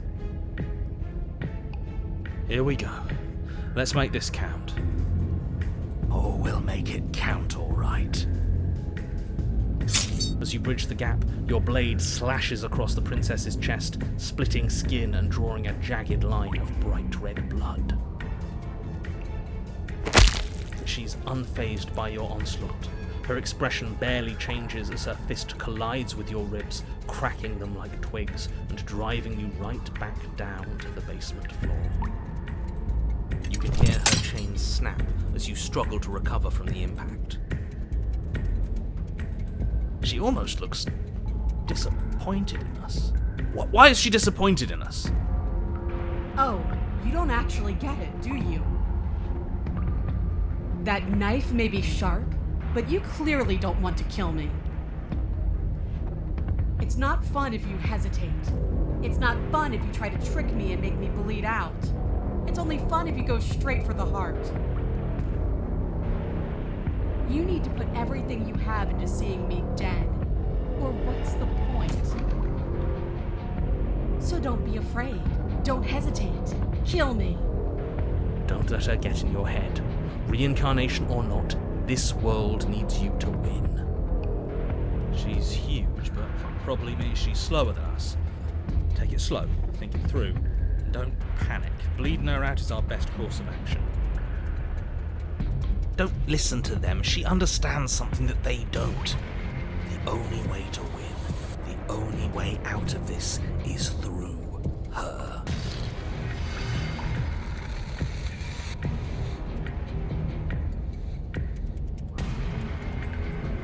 You push yourself off the ground and attack the princess, trying to bait an opening.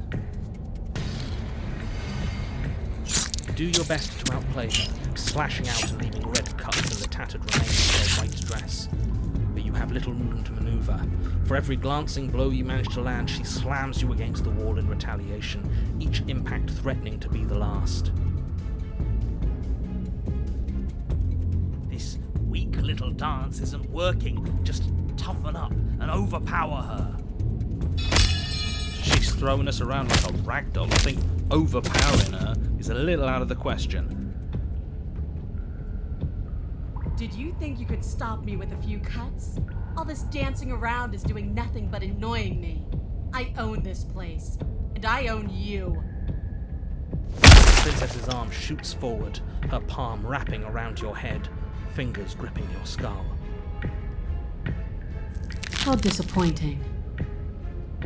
She squeezes, the pressure unbearable as her fingers dig into your scalp.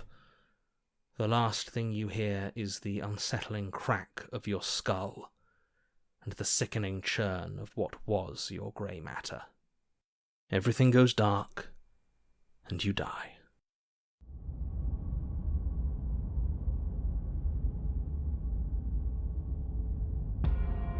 You're on a path in the wood. If you weren't so damned afraid of what she'd do to you, we wouldn't have died back there.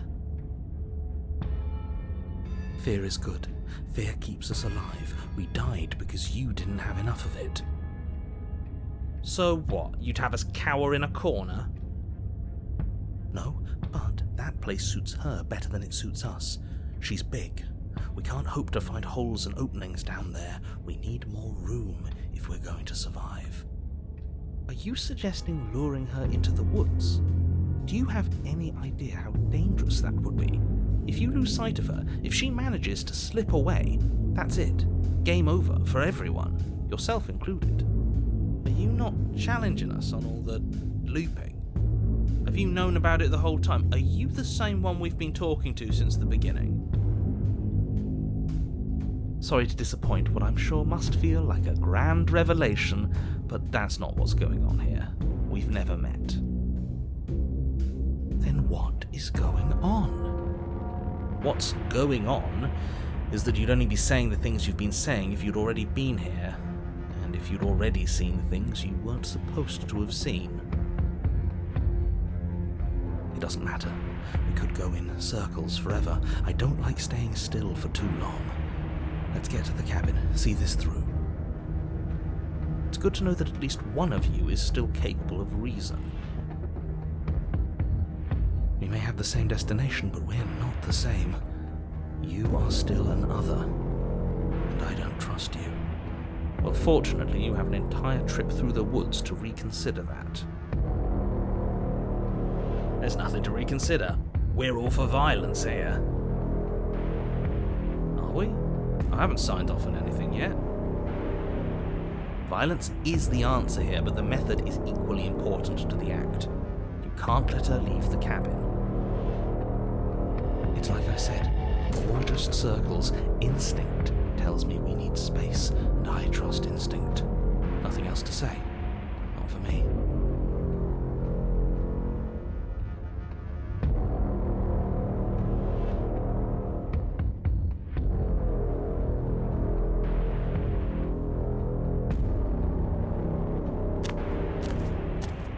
It isn't long before you find yourself at the end of the path, staring up the hill at the cabin. I hope you've given serious thought to your predicament.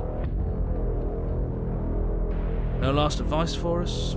No words of warning? From what I gather, you've heard it all before. There's no use screaming into the wind. I don't know, screaming sounds pretty good right about now. I could use a little catharsis. Catharsis is for anything. For now, we need to hold it out in front of us, something to chase.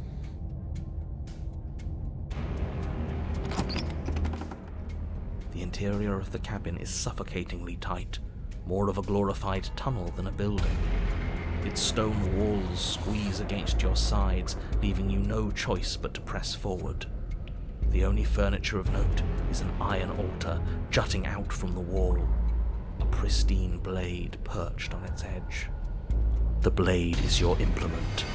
You'll need it if you're going to do this right. See? We have even less space than before. We need space or she'll kill us. And the only space is out there. Take it!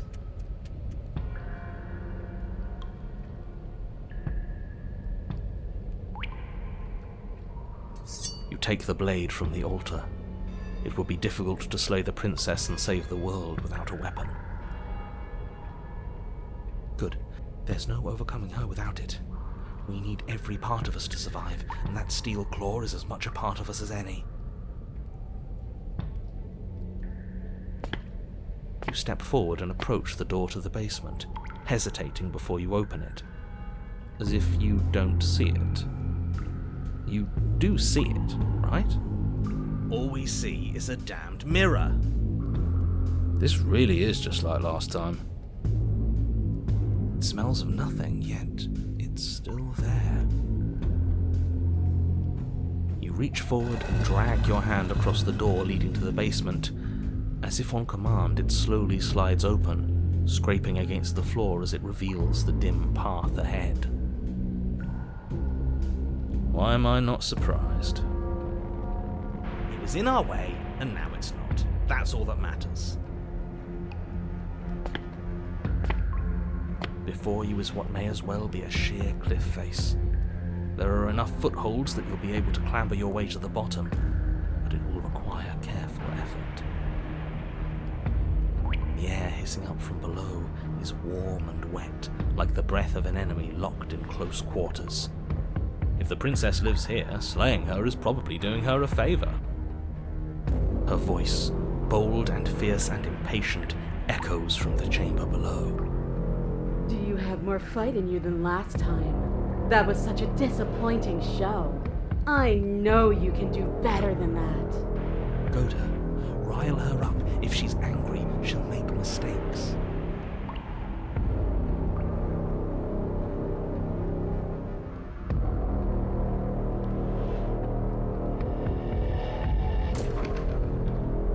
That's not how this works. I'm all chained up, remember? How about you come down here and fight me? Those chains were nothing to her last time. There'll be nothing to her this time. We need to show ourselves first to make her boil over. Fine by me. You've nowhere to go but down. You start the difficult journey, gripping the stone, lowering yourself foot by grueling foot. But soon, there is solid ground beneath you. Remember, every crack and crevice will need to be faster than her. Turn to face what lies at the end of the narrow tunnel. The princess, imposing and tightly muscled, grins back from the darkness. Her face widens into a broad grin. There you are, knife in hand. How thrilling! Attack me, bleed me, twist the blade in my flesh, break your bones against my body. I want a real challenge this time. We can't get that close. She'll kill us in the tight space, steel claw or not. Make her come to us, stand beyond her chains, and let her become frenzied. She'll break them. Then we run. I really don't like the sound of this. It's the only way we live. Well, what are you waiting for? If we're gonna do this right, you can't be scared. You need to want this as much as I do. So go on. Make the first move. Don't keep me waiting.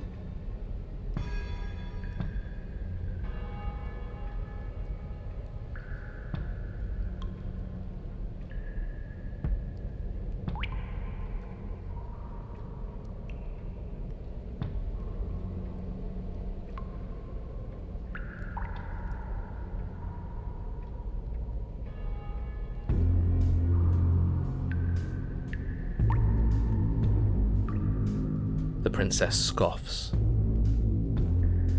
Oh, you're up to something tricky, aren't you? You're teasing me with what I want, but I'm sick of waiting.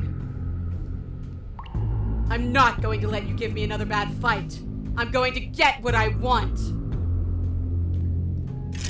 Bloody desire in her eyes, the princess rushes forward, ignoring her chains as they bend and snap. Run. Without hesitation, you turn back the way you came and scramble up the ledge towards the tunnel entrance. As you near the top, hands desperately clawing at jagged stone, you glance back. The princess is right on your heels. She doesn't bother to scale the wall as you do, instead digging deep into the rock of the cliff face with her fingertips in her rapid pursuit. Anywhere you go, I will follow! Good. You reach the ledge and hoist yourself up into the tunnel, the cabin door finally in sight, at once within your grasp and infinitely distant. What is all of this for? What's the point? You and I are always going to end in violence, so why bother to run? I know what I am. Why can't you be the same? Little bird, where do you think you're going? We're almost there. Don't think about almost. We're there when we're there. And we'll take the fight with us. Your skin hums tight with adrenaline as you burst through the cabin door and roll onto the grass. You glance back at the cabin as the princess, singular in her desire to destroy you, explodes through the doorway. You are walking a dangerous path. If you waver once, it's all over. So get it right. There's nothing left to slow me down. Do you think this is better for you? Do you think this space gives you an edge? Then show me! Show me that you've been worth all the room you've taken up in my head! Do it! Be swift, strike true, be where she's not. Let your body move you.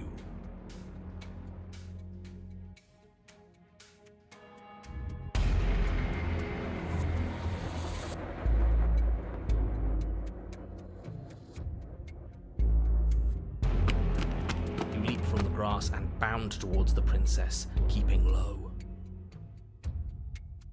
Charging me head on? Brave and foolish.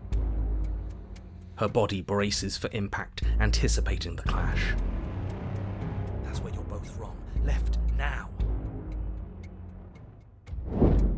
As the princess strikes, your body swerves to the left. She overextends, stumbling as her balance shifts unexpectedly.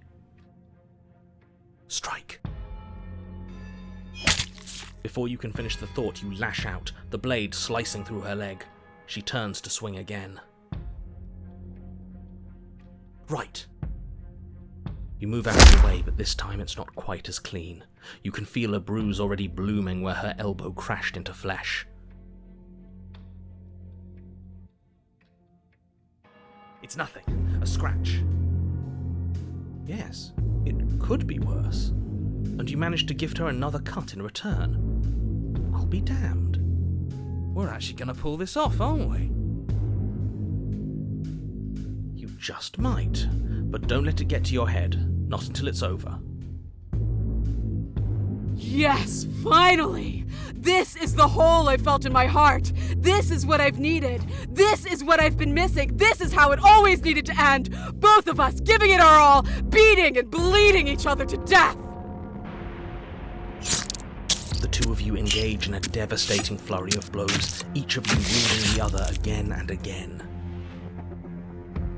She's stronger, but you're faster, and the deeper the both of you fall into your lethal dance, the more your edge shines over hers. She's slowing down, blood pouring from wounds, splattering at her feet, leaving her weak and unsteady. More! Keep going, we can't stop now!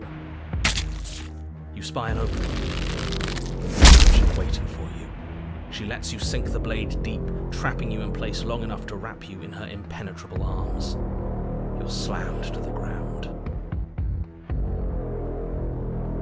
Nothing. These blows are nothing to us.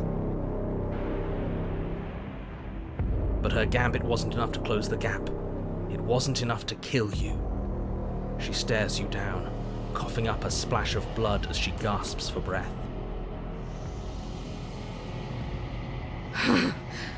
You've outplayed me, haven't you? Something feels wrong. Something. And? Then what happens?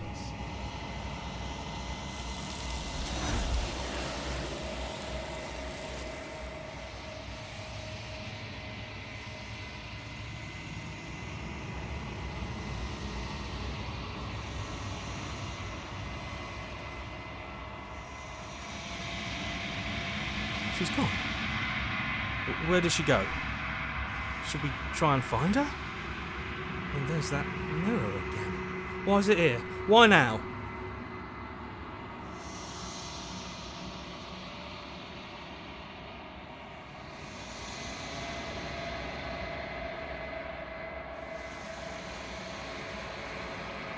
This doesn't feel right. It feels different.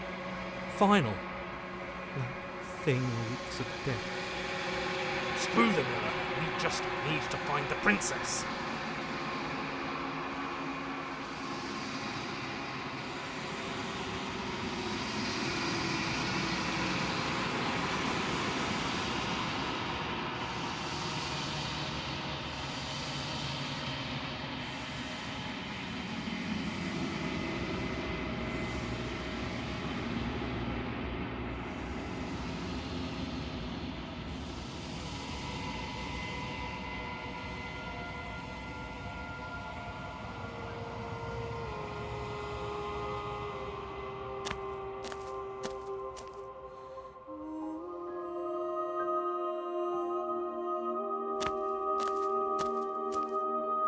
I am a growing chorus of contradiction, a mass of tides ebbing and flowing all at once in more directions than my attention can bear to hold. To look at any one is to shift them all into something new, and to look away is to reshape them yet again. All of me is changing, and yet the rest of me is still the same.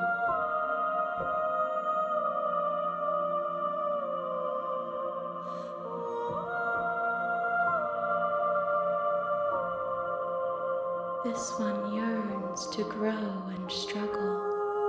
Even now I feel a will pushing against mine, not realizing that we are one. She will make for a fierce part. Do not mourn her. We will provide her with the growth she fought for. And yet my waters flow and my streets bustle. There are no words that can describe me into non-existence. There is no logic that can bind my multitudes. I am everything that you have known me to be, but I am also none of it.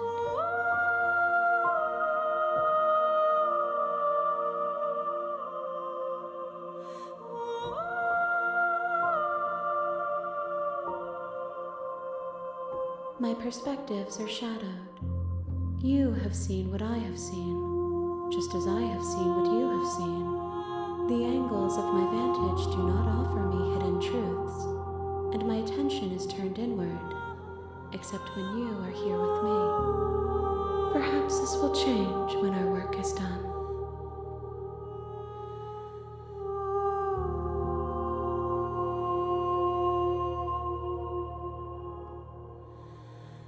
We will know when we near our destination.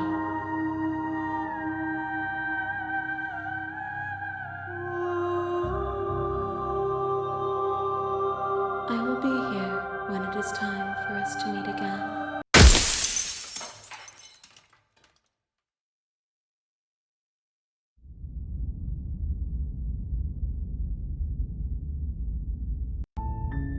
You're on a path in the woods, and at the end of that path, is a cabin. And in the basement of that cabin is a princess. You're here to slay her. If you don't, it will be the end of the world.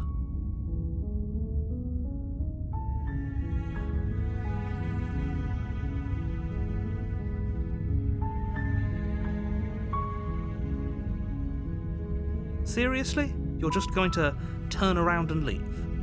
Do you even know where you're going?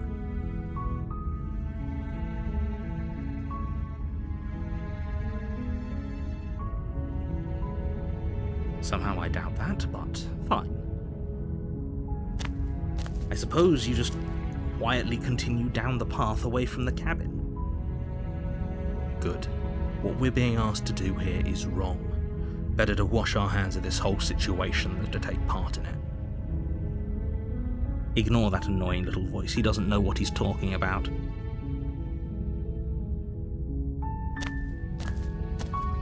That's strange. It looks like this path also leads to the cabin. How convenient. Everything's back on track again. Maybe the world can still be saved after all.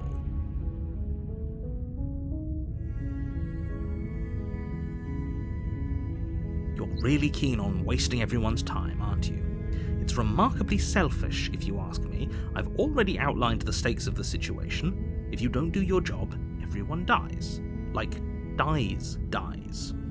Forever.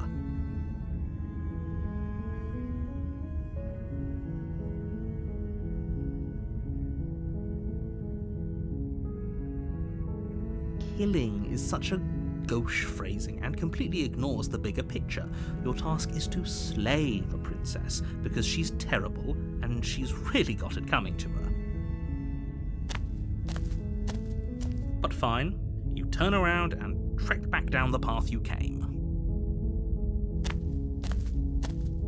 Oh, would you look at that? You're at the cabin again. Now, I'm not normally one for superstition or astrology, but I have to say, it seems like the universe itself is doing its best to bring you to your fated confrontation with the princess.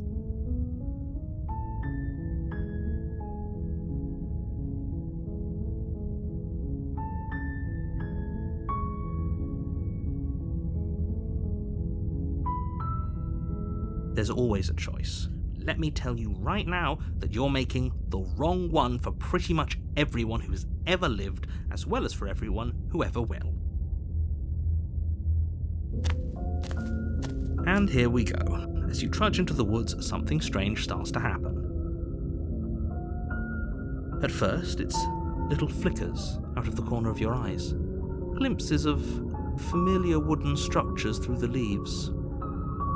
But as you focus on your surroundings, you start to realize that those flickers weren't just a trick of light. In every direction, there is a path and a cabin. And not just a cabin, the cabin. An infinite fractal of paths and cabins desperately trying to draw you back to where you need to be. Wait, what's going on? But you're too stubborn for that, aren't you?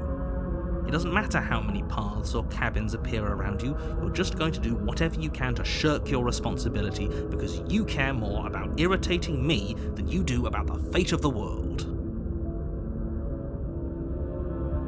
You've doomed us all, you know that, right?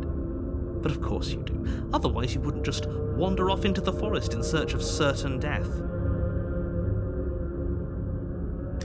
You lose track of just how long you spend aimlessly tromping through the wilderness.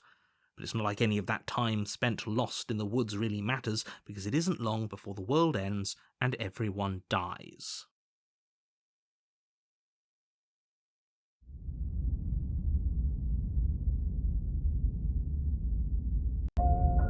You're on a path in the woods, and at the end of that path is a cabin. And in the basement of that cabin is a princess. You're here to slay her. If you don't, it will be the end of the world.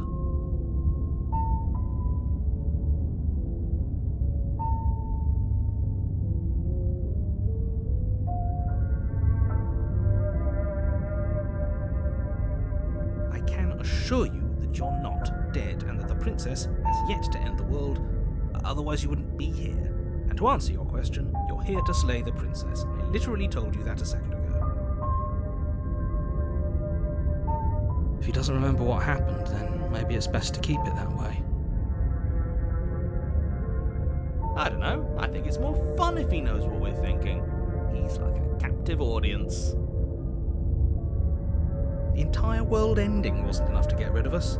I don't think there's much he can do other than object. I wonder what else we can do to ruin his day. If by ruining my day, you mean ruining everyone's day forever, then yes, I suppose there are plenty of ways you could pull that off. The world really did end last time, didn't it?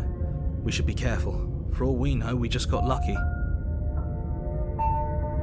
The world hasn't ended yet, and you are never going to slay her with that attitude. Stuff those pathetic little voices to the back of your mind and stay focused on the task ahead.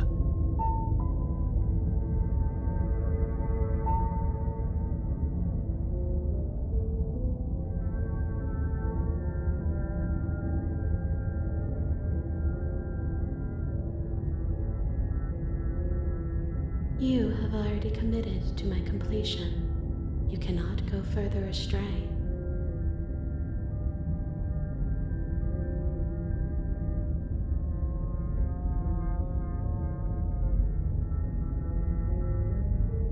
What are you talking about? I'm sure those walls have always been there. It makes sense if you think about it. If there weren't any walls in the woods, someone might have gotten lost. Or, heaven forbid, someone other than you might have stumbled onto the princess.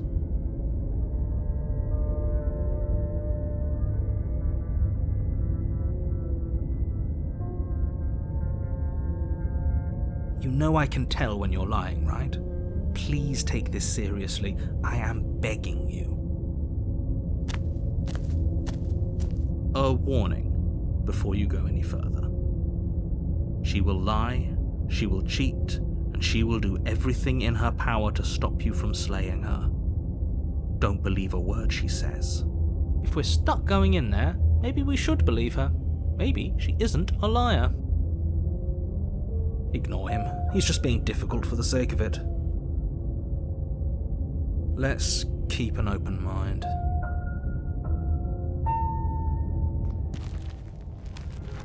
The cabin interior is wrong. A confusing patchwork of many cabin interiors, all projected across what's almost the same space. But it's all shifted. An inch here, a foot there, such that the seams are never quite visible enough for the place to make any sense. The only furniture of note is a plain table, its legs all the wrong lengths, its material devoid of feature. Perched on that table is a pristine blade. The blade is your implement. You'll need it if you want to do this right. If he wants us to take it, maybe we should just leave it to collect dust, or better yet, grab it and throw it out the window. What good is a knife against a world-ending monstrosity anyway? No, we're taking the knife. Have you seen this place?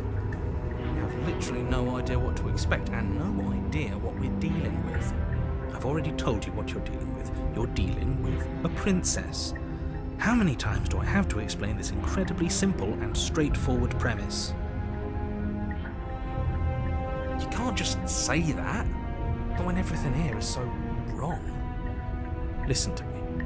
My job is to describe facts as facts and to guide you through your job, which is to slay the princess and through that action, save the entire world. And if you're going to slay her, you cannot let fear creep into your heart. You cannot lose yourself before you even get to her. Oh, ho, ho, ho! You've piqued my interest. What's going to happen if we lose ourselves? Nothing, because you're going to pull yourself together. Just ignore the stressful geometry and stay calm. How? Even if we closed our eyes, you're constantly describing it to us. I'm not going to stop doing my job, so you're just going to have to get better at yours. And quickly, if you don't mind. Yes, take a deep breath. I'm all for getting under his skin, but we'll miss out on loads of fun if we shrivel up into a ball and go insane the first time we see something weird. What you're seeing here is obviously real. Just accept it and go with the flow. It really isn't hard. Okay, I'm fine. Good. Now, whenever you're ready, we're all waiting for you to complete a very important task.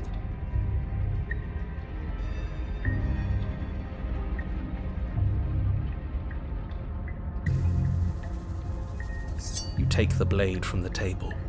It would be difficult to slay the princess and save the world without a weapon. Okay, fine, you took the knife, but you really shouldn't hold it like that. Then how are we supposed to hold it? The other way, thumb at the bottom. Will look much cooler and more serious if we hold it with our thumb at the bottom. It really doesn't matter how you hold the blade, as long as you have it. Just make a choice.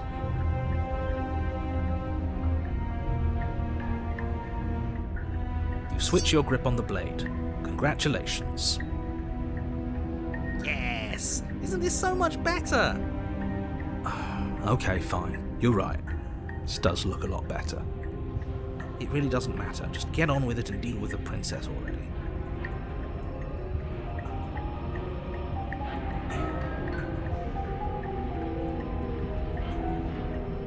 Haha! Yes! Do it!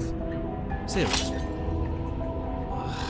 You throw the blade at the window, glass showering the cabin as your weapon flies out into the night.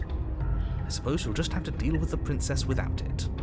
We'll be fine, don't worry about it. What's the worst that could happen? The world ends. Been there, done that. I'm not so sure. This place is already messing with my head. It would be much better if we had a weapon. What's done is done. Good luck, hero.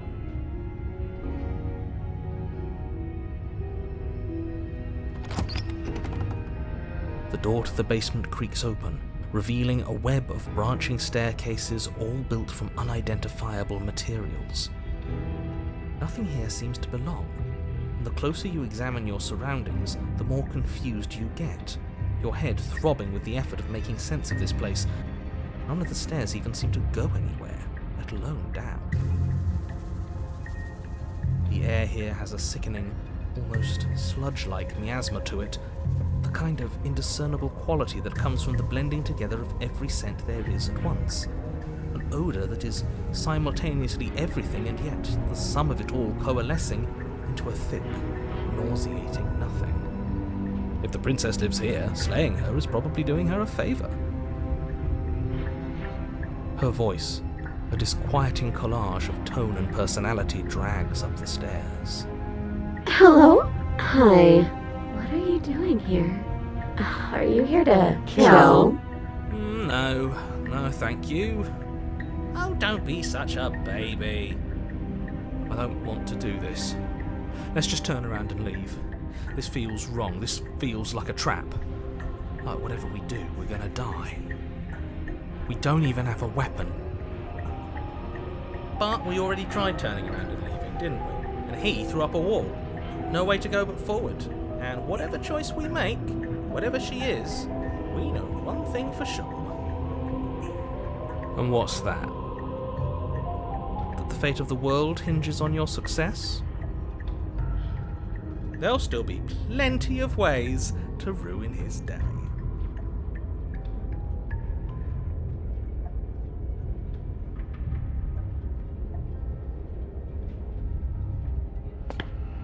You step to the left. The path is cruel against your feet, the impact of each step sending pulsing vibrations up your legs, until there's nothing left in them to feel. The air around you grows cold the further you progress. At first a barely noticeable drop, quickly evolving into a numbing cold. Your toes feel like blocks of ice, your breaths puff out in clouds of condensed vapor. You shudder against it as you continue down the stairway, losing yourself in the bone-deep chill.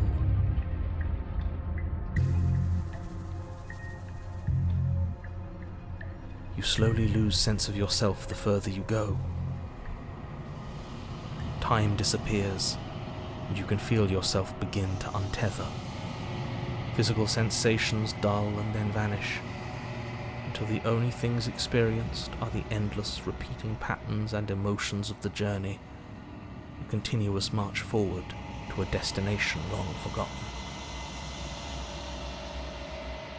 Consumption and betrayal, skepticism and blind devotion, rivalry and submission, terror and longing, pain and unfamiliarity. And at the heart of it all, an emotion that can only be described as... Are you just going to stand there? What the hell was that? What happened to us? I feel so strange. Like I'm fundamentally different, but also still the same person I was at the top of the stairs. Oh well, that was a trip, but now it's over. Time to get back to our old devilish ways. The princess, eyes bright but otherwise shrouded in darkness, watches you impatiently from the other side of the basement. Don't forget why you're here. And why are we here again? In case you weren't listening, I'm afraid I lost myself on the way down. You're here to... He's just being an ass. We remember. Though I'm still not sure if we should trust you. Let's talk to her for a bit, try and get our bearings. She seems normal.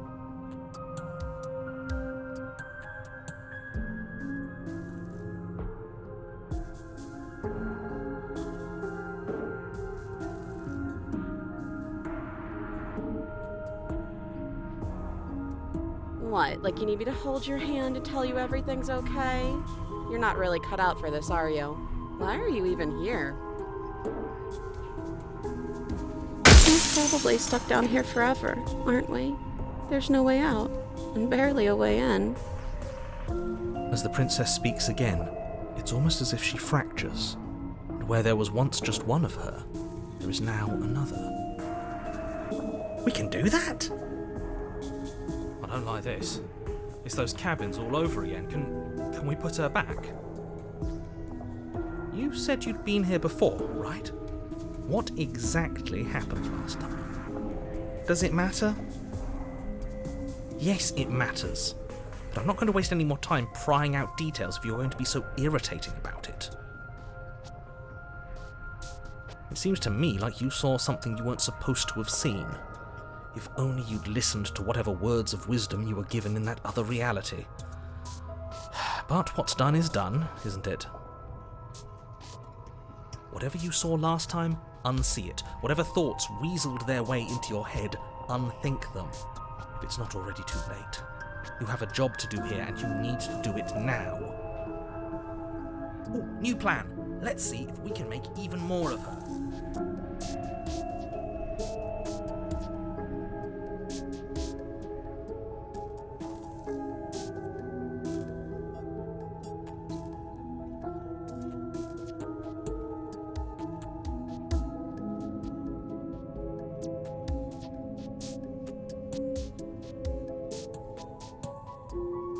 You can address me as Your Royal Highness, or Her Majesty. Any honorific should do, really. It doesn't matter. I've been down here for so long. What's the point of a name if there's no one around to use it?